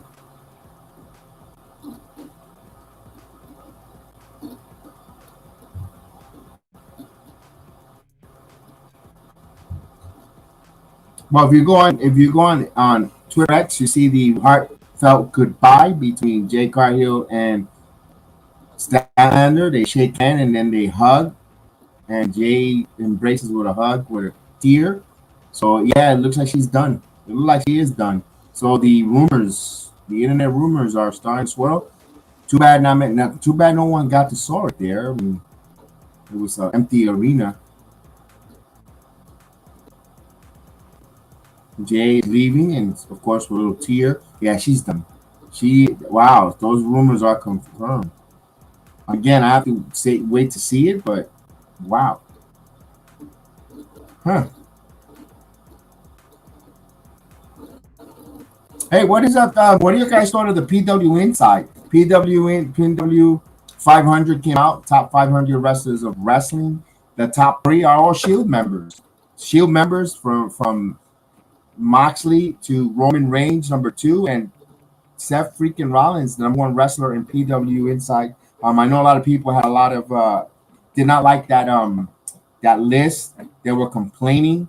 They were not liking the way they graded the system. They thought Roman Reigns shouldn't be in there. Roman Reigns, what he's done for wrestling, and I said, "Oh, do you have that good matches?" Nonsense. The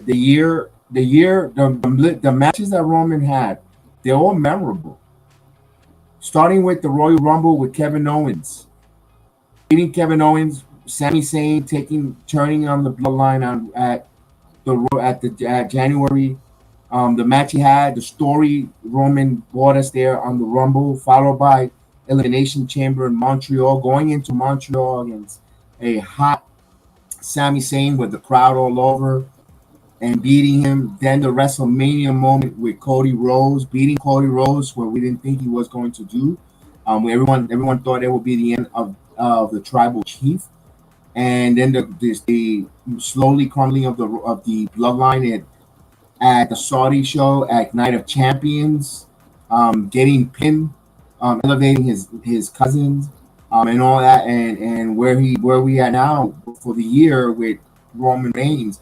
Before that, the match with Drew McIntyre, Clash at Castle, the War Games, all the different things, well deserved, and for people that want to say that Roman Reigns didn't deserve, he did. And again, I think Moxley being third, it's okay with me, in my opinion. Moxley is the go-to guy. Yeah, we roll our eyes that he even when he's walking to the ring in his entrance, he's already bleeding. The walking period machine that is, or the walking menstrual cycle machine that is Moxley, but still, he is their GOAT. He is AEW's workhorse. When they need something, when the company goes into flames, he steps in. He puts away vacation. He goes.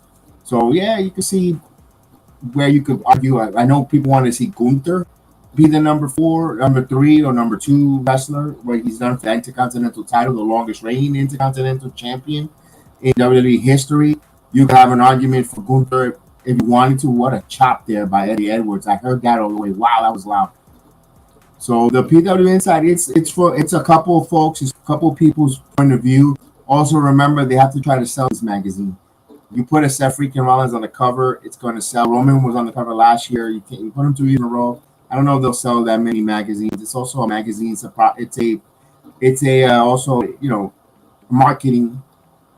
So it's open for debate for all the different wrestling fans. Remember, beauty is in the eye of the beholder. What do you think of a match? What do you think? They go by quality of opponents, wins, losses. Where in wrestling, you don't go by wins, losses, title runs. It's merchandise, eyeballs. Who's gonna put butts on what?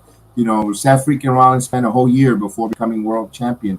Remember, he lost a lot of the matches. He lost from January until he had that nice run for Seth freaking Rollins.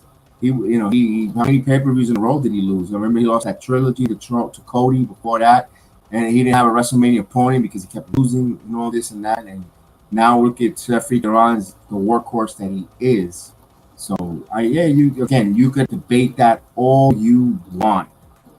And what a tornado DDT by Alicia. I called up Alicia, but it's Alicia. I know I said Alicia earlier. It's Alicia. Here goes with the kissing. Okay, Ty Conti and Sammy Guevara.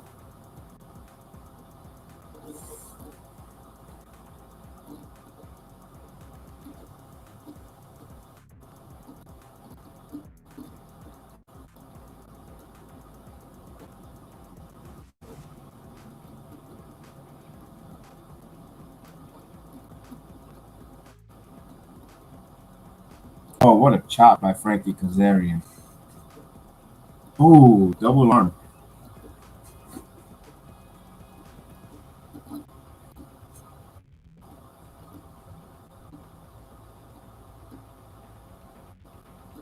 Okay, so here we go. They're working on this. Let me ask you, now that we know that Cargill might be heading to the WWE, what other AEW wrestlers would you like to see go to WWE and vice versa? You can only have 3. Because I don't think there's going to be that many free agents. I'm going to give you 3 names of WWE other than Other than Jay Cargill, we're gonna say that's almost a done deal. What three wrestlers would you like to see from Impact, from IEW, go to the WWE if it's available? I have got my three personally. Um, First and foremost, I don't. I think that this wrestler is not going to go to the WWE because he uses this too much to his ploy. I think the contract is already signed. I think the contract extension already has happened. It's MJF. I think MJF has signed it. I think he, wouldn't be surprised if he's off TV from January to like March. Then he returns on that pay per view that they had March right before, and he returns. That's when he'll take a vacation, return. I think he signed already. I think he's already signed with AEW personally. I don't think he for Khan allow him to keep saying that over and over. Unless Khan really doesn't have control, like we were saying earlier, they don't respect him, and the guys are just cutting promos like maniacs. I mean, I don't know, but that's one wrestler I don't think he'll sign with WWE. But my first one that I would like to see them go after and sign immediately will be a Warlord. I think Warlord is doing nothing there in AEW. I think he will be, my goodness, the skyrocket, the moves that they could do with him, like a Batista, will be. Oh, what a suplex there by Frankie Kazarian. I think Warlord will be the first one that I would like to see go transition over to WWE.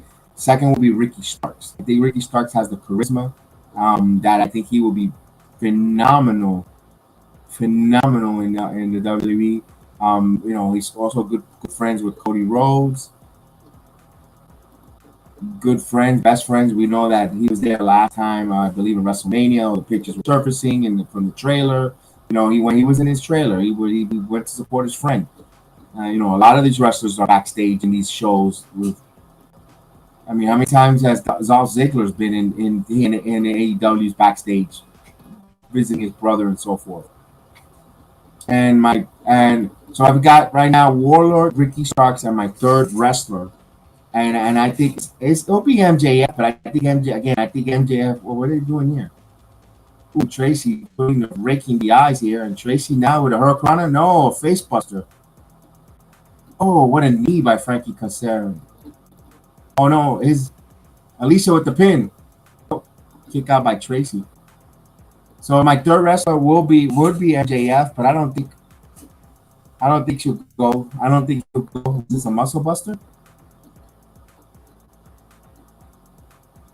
Oh, faded black. Okay, 1, 2, 3. Well, Tracy gets a pin. Hopefully that's the end of that story there. Enough with this already with these folks. All right, so they get the victory, but enough with this feud. And if it's not MJF as my third wrestler from AEW to go over,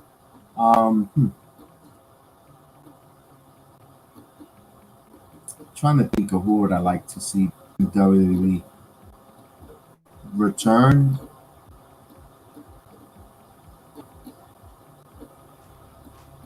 See, I don't think a Sammy Guevara will move the needle in WWE. He'll be just a mid carder. I don't see a heavyweight. I don't see world champion in a Sammy Guevara. He's good and all, but no, don't feel. I don't think he'll move the needle. The War you could see as a world champion. As Kazarian thanking the crowd, talking about the 1,000th episode of Impact.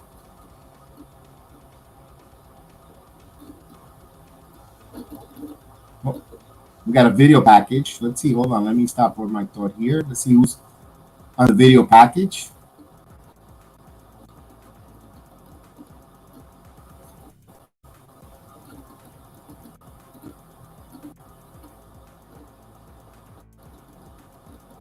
All right, it's showing Tracy Brooks when she first came out. Let's see.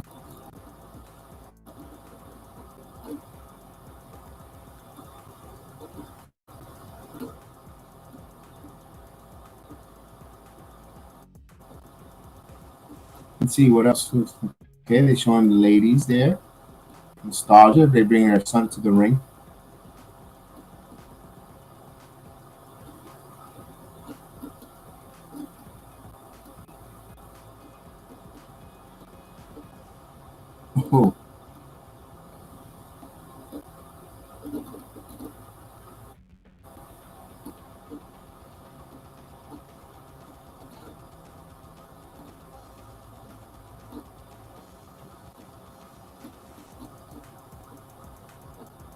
Oh, she's going to the Hall of Fame. Tracy Brooks will be inducted to the Impact Hall of Fame. Good job for her. Congratulations to her going into the Hall of Fame. So we know that she's going to the Hall of Fame along with the announcers, Mike Tenay and yeah, I forget his other name. Oh, you deserve a chance. Okay, the original knockout.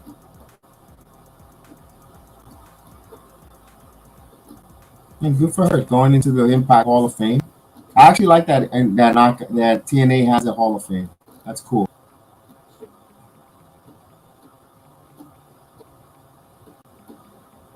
Oh, their son's name is Rebel. I thought they were talking about the AEW wrestler Rebel. My goodness. All right, so we get the X Division champion Leo Rush versus Chris Sabin. That's gonna be good. Yeah, so the third wrestler, yeah, I think will be MJF. He doesn't go to WWE personally. Talk about taking really hitting AEW where it hurts. You lose Starks, Warlord, and MJF. My goodness. I don't know. I think Max stays. I think Max stays. Ricky Stark. If you're Khan, you better sign him and give him some money now because if he goes to that free agency where allows the contract to expire, he is leaving. He is leaving. Cody's there. The, yeah, he's leaving. If he gets the free agency, if Khan gets the extension with money right there, he'll probably stay. What's your guys' thoughts on that? I think that's so. If NJF, man, what about if? Well, we got Cardi already. I know we're gonna say, why don't you want Jamie Hayter? Britt Breaker has a lot of animosity with the WWE. We know she says that they're a bunch of fitness models and aerobics in a warehouse. She was mad. She's upset because she was used as an enhanced talent. If you go back to look for Nia Jax's first main roster match, it was a squash match in Pittsburgh, and they used Britt Baker, and Britt Baker suffered a broken nose on the hands of Nia Jax. And I don't know what happened. I don't know if the WWE didn't take care of the tab or the whatever, and she has bad animosity when it comes to Britt Baker with the WWE. There's a lot of bad blood. I don't think that's one that I don't think I see in WWE would like to go to WWE. Personally, I don't think she will want to go. If they were to offer a contract. I mean, you got Jamie Hayter. She's a good wrestler. Would you want her to take over? You can't grab everybody away from. And hey, what other WWE stars would you like to see go to AEW? Personally, I know a lot of folks would like to see Drew McIntyre go to WWE to AEW. I know they were hot and heavy over him there. Maybe something different, something new for Drew. But he screams WWE so much, but you never know. I think Edge in AEW will look great. He could make him a main eventer where he's not going to be in WWE. He's not going to be top of the company. Him matches with him, Edge and Daniel Bryan, of course, Moxley. You could go again with that. You could do, so many different Kenny Omega. So there's some good matches there. Takeshita and Edge. There's so many different stories you could tell with Edge there, and McIntyre as well. They get elevated. Even Riddle in AEW will be another one, loose cannon, and he'll go there and it would be perfect. Once a week, he only has to work once a week and stuff like that. I think he could still. That's another wrestler in AEW. It's Leo Rush. They're interviewing him.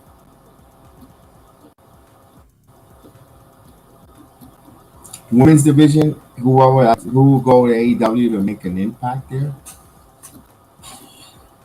I mean, I don't see Bianca going anywhere, especially after in that merger. She was the power couple with Montez up there.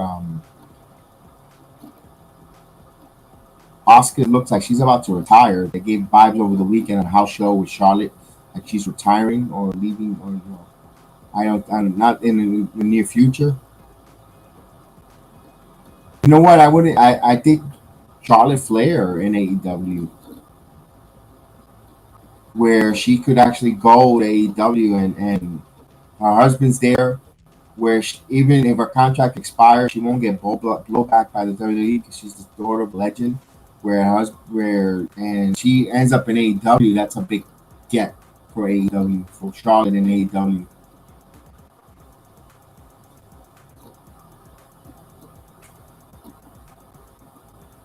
So they're gonna have that match next week. Alexander Miguel, Eric Young, and Kenny King.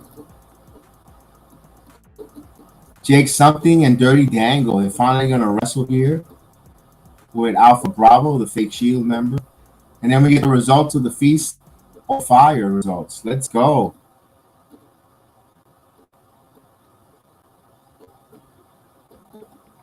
Oh, an Ultimate X match next week.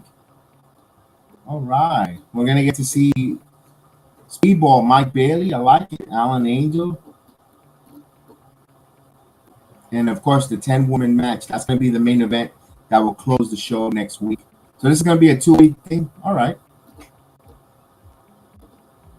They're going to show us the Victory Road. Kenny King versus Tommy Dreamer. Oh, it was Heath Slater who came out and took the and helped Tommy Dreamer. Oh my God, Tommy Dreamer with those ugly pants. And Tommy Dreamer wins the title with Terry Funk clothing.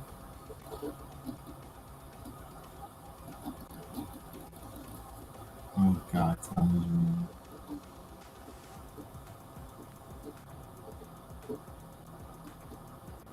Oh, I see Tommy Dreamer.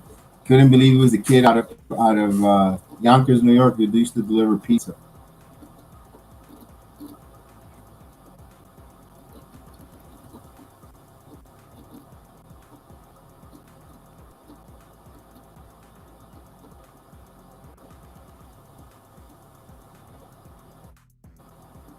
Oh boy, he's gonna carry that digital media title everywhere. So imagine him in the airport with that title. They're gonna think that's one of the wrestlers that go. When one of the fans that go to the shows with the title. I was like, what is this digital media? All right, so here we go. It's gonna be an X Division champion. Let's go.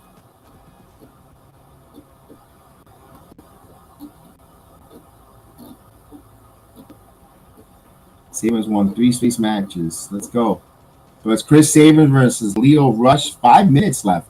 This is going to be a quick match because only 5 minutes, and Impact does not go overboard. Impact does not go over the time limit unless they've taken over tonight from New Japan. Let me see. Let me check my. No, New Japan is coming on afterwards. They're going to go 15 minutes over. So Impact Wrestling will go 15 minutes over tonight. The Selling Us is going 10:15 tonight. So they will be going 15 minutes over. New Japan Wrestling will be 45 minutes long tonight.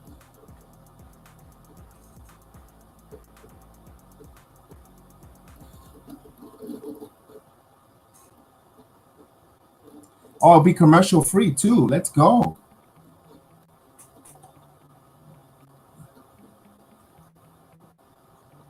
Yep.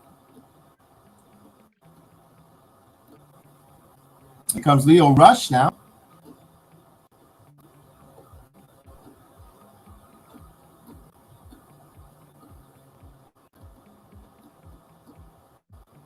The current champion, Lio Rush.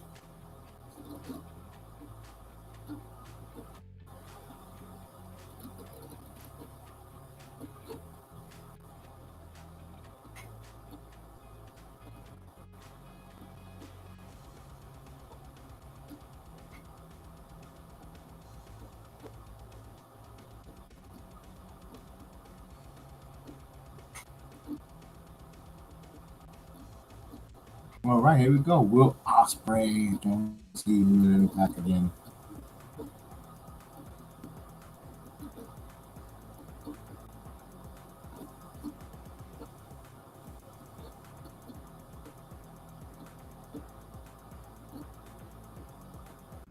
Here we go.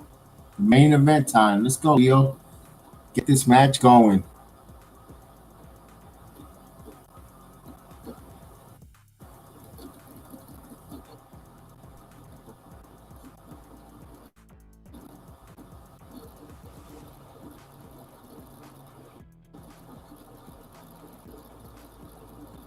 Here we go. Referee holds that title up. X Division champ.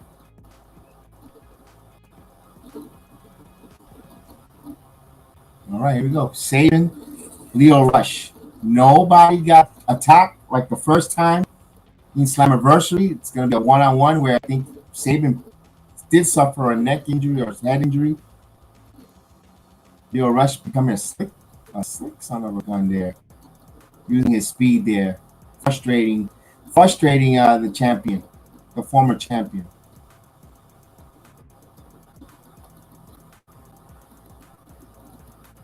Ooh, what a clothesline body.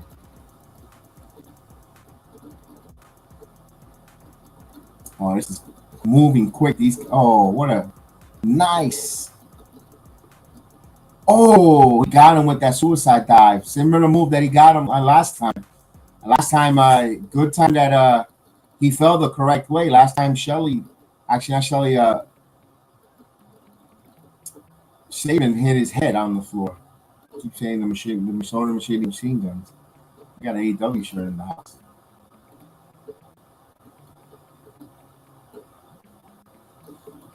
Got a CM Punk shirt in the house too. Nice.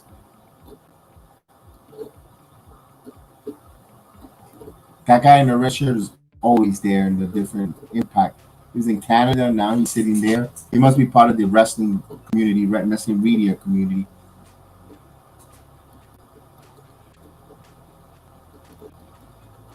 Oh, Leo Rush is up in the top rope. What he's going to do here? High risk maneuver.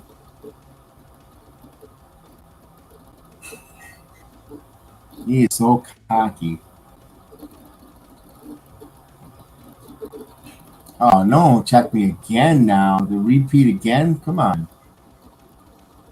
This is a story of work. Here's a roll up. 1, 2. Now, one of the most dangerous moves in professional wrestling, the roll up. Oh. Missed. Oh, nice move by Leo Rush. Man, the athleticism from Rush here. But Sabin working quick. Look at that Sabin classic wrestling move. Gets a 2 cover there. Nice wrestling. Oh, what a clothesline.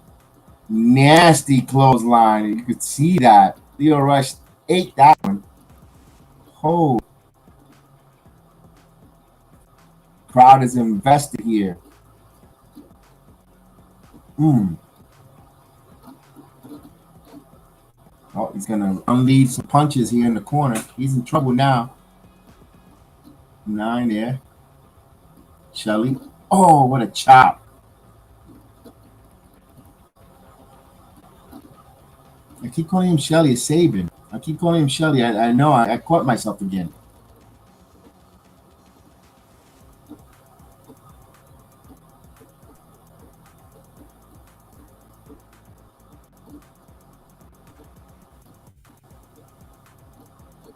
Well, the crowd, at least the crowd is invested. You can hear them chanting in there. They're loud tonight. And that's a long day that day there. That was they recorded that they did that all in one day there on the sitting, and also they had a meet and greet the day a couple hours before. That's an all-day event from 11 a.m. They had you could meet the wrestlers, meet and greet. Then the all the fantasies. Oh, you saw them cutting the promo there. That was about 30-minute promo with the knockouts plus all these matches. And then next week's show that was all taped on that Saturday, last Saturday in Westchester County. So, and that started around 6 o'clock. So that must have ended around midnight. This is 2 hours, 4-hour show here. And there was a few other matches that probably won't make the TV circuit. Oh. Nice hurricanrana here by Leo Rush. Oh, what a clothesline. He returned the favor on that clothesline. Damn, that was a clothesline. Leo Rush now loading on the right hand.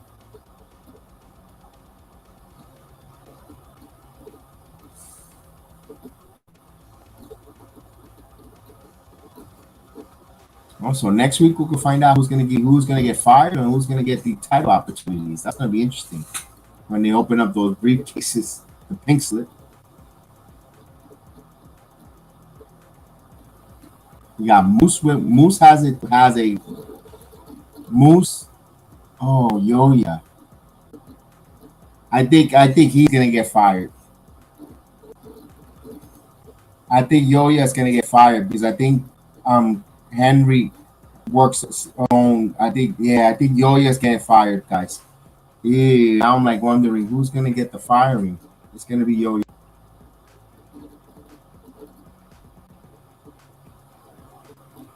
Oh, Shelly now. Nope. Saban. Again, I did the mistake again.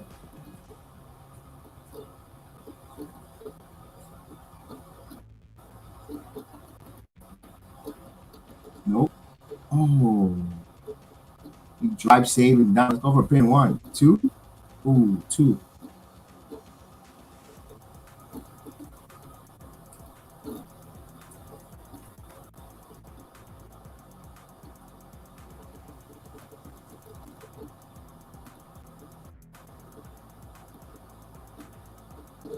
All right, Leo has him in a body scissor there.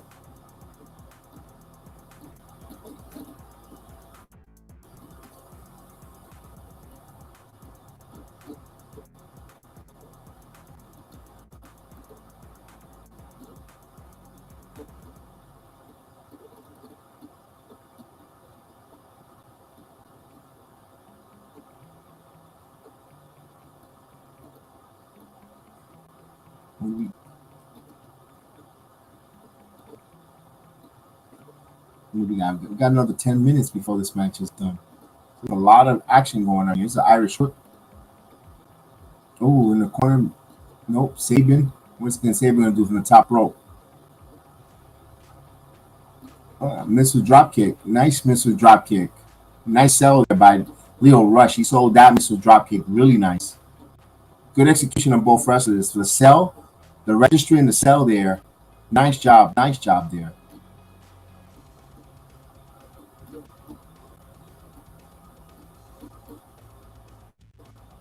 Let's see here what Saban's going to do. Oh, rake it to the eyes. Leo Rush doing whatever it takes to hold on and survive. That's a survivor move. Raking the eyes. Got to break it up, though. The referee almost can't get yourself disqualified there. Saban going out of the ring because he got his eyes raked. Let's go here.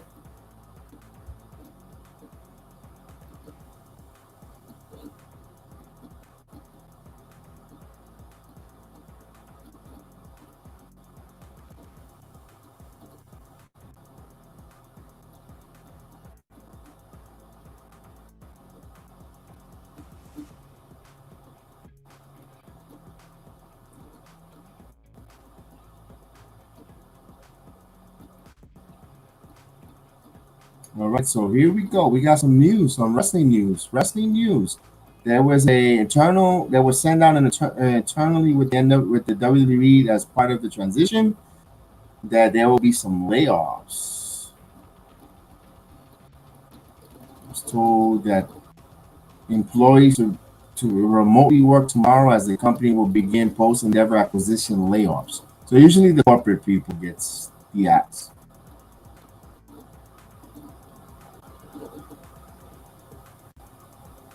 Could we see some main roster cuts? Possibly.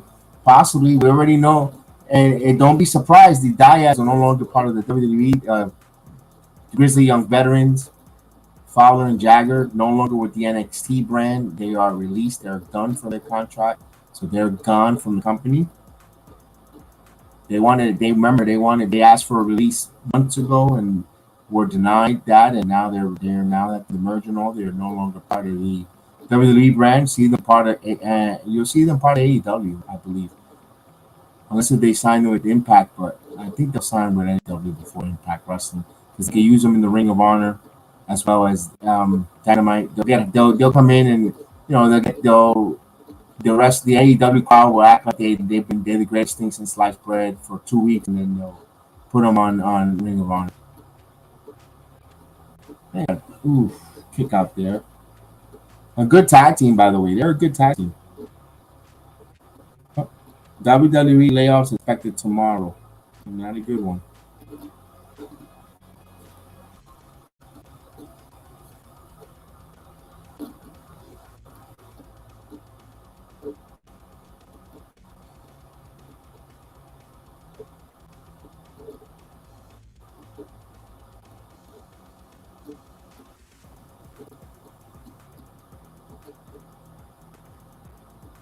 Ooh, what a superplex.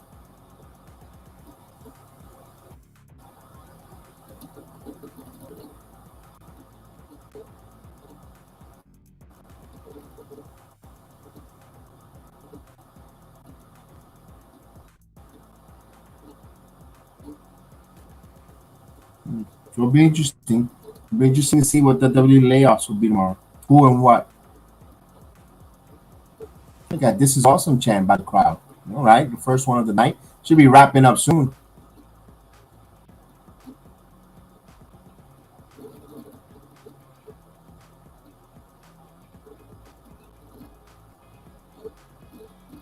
No, good punches there by Sabin. Rush, here's Irish Whip. Sabin now. What is he gonna do here? Powerbomb? What a powerbomb. 1, 2, stand up powerbomb. Got him nicely there. Got a 2 near fall there.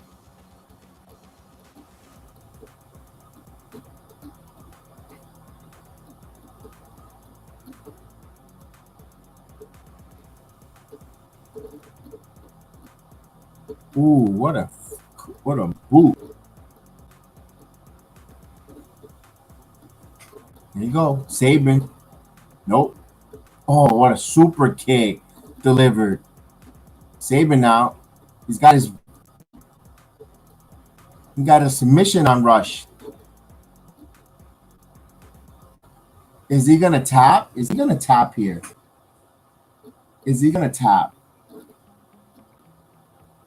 Oh, he's trying to get to the ropes. He's trying to get to the ropes. Is he gonna tap here? Is that how he wins this title? Nope. There you go. Sabin now. Oh. 2. No. Kick out by the champ. Near fall there. False finish. He had that broken arrow.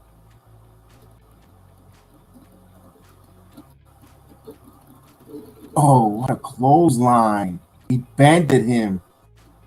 Let's see. Sabin now. Cradle shot. 1, 2. Yep. No, he kicked out. Oh, son of a gun. I thought that was a 3. I thought that was a 3. Son of a gun. He kicked out. Yo. Oh, Leo Rush kicked out. Yeah, thanks for the replay because I was like, yo, it's over. With the cradle shot. 1, 2. Oh, what a move. What a kick out. That was dope.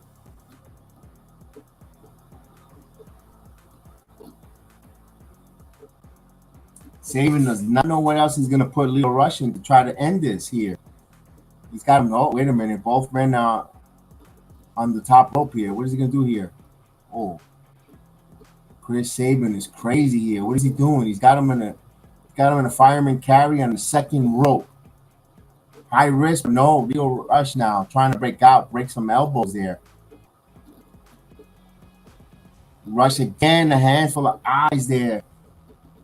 Is he going to disqualify him? Nope. Leo Rush now. Top rope. Frog splash. Got him.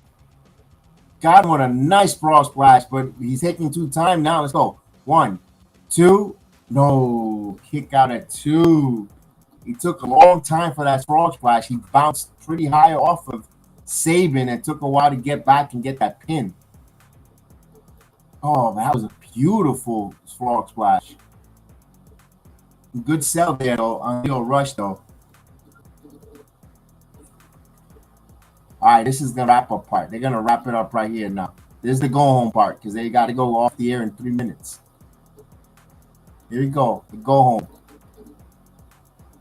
Lio Rush now. Holding a little bit of back of his neck, but Lio Rush finish him because if you don't get him, he's going to. There's a right hand. Oh. Sabin goes down with the right hand. Lio Rush is taking too long. Finish him. Don't play with your food. He nailed him. That's what causes you to slip on a banana peel there. Let's go.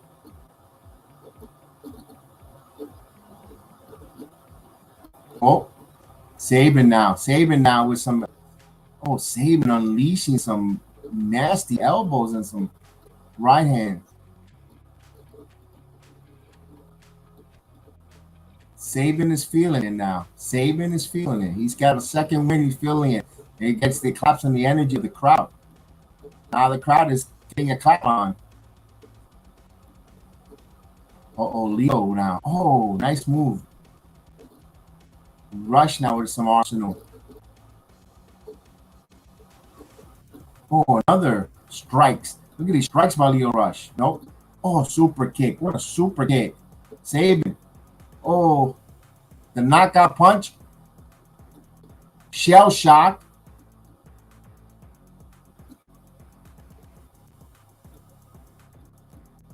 A cradle shock again. That's it. It's over. Now he got him. He got him with the cradle shot and to the cell shock. And there you go. 10-time X Division champion for Chris Sabin. Congratulations getting that title back. Undisputed of the X Division. 10-time X Division champion. Kudos to him. One half of the Motor City Machine Guns. Wow. Good match there. Good match with Lio Rush. And what we got here coming out? The roster comes out. So here comes the roster coming out to congratulate Jake Something, Callahan.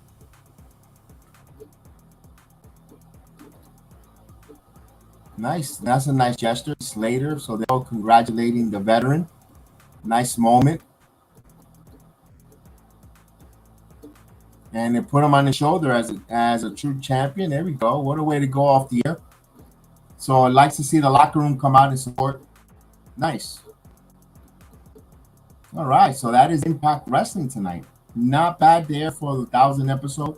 Part 1. I guess part 2 will be next Thursday. So I guess we have a date for next Thursday. Barring any NFL football. I don't know if the Giants plays Thursday night. Depending on the Thursday night matchup of any of the New York teams, which I think the Giants play primetime, but I don't know if it's a Thursday night. So we will see. But thank you guys for watching along. Of course, tomorrow it'll be the SmackDown watch along. We'll do WWE SmackDown. We will find out if anyone has been laid off. I'm pretty sure 10 moments in the WWE with talent, personnel, corporate.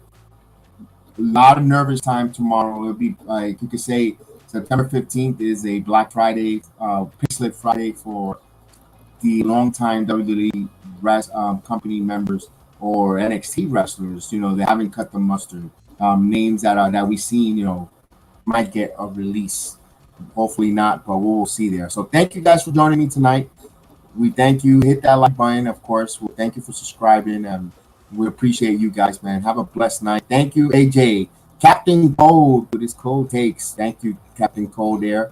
Devin as well. We appreciate it. Thank you so much. And we thanks everyone that watched along with us there on the Rumble, Twitter, Lamario as well. Lamario, everyone in Twitter, Twitch, Rumba, and all the different platforms. Have a good night. We'll see you next time here on the Heal the Ring podcast. You people bought a ticket to see me, so shut up. Yeah. Sometimes I get so mad there's no control. Ladies and gentlemen, just in case you live under a rock, I might grab a bat, I don't know, my rap, my blood boils over like, oh God, here goes. I lost all feeling from my head to my toes. You said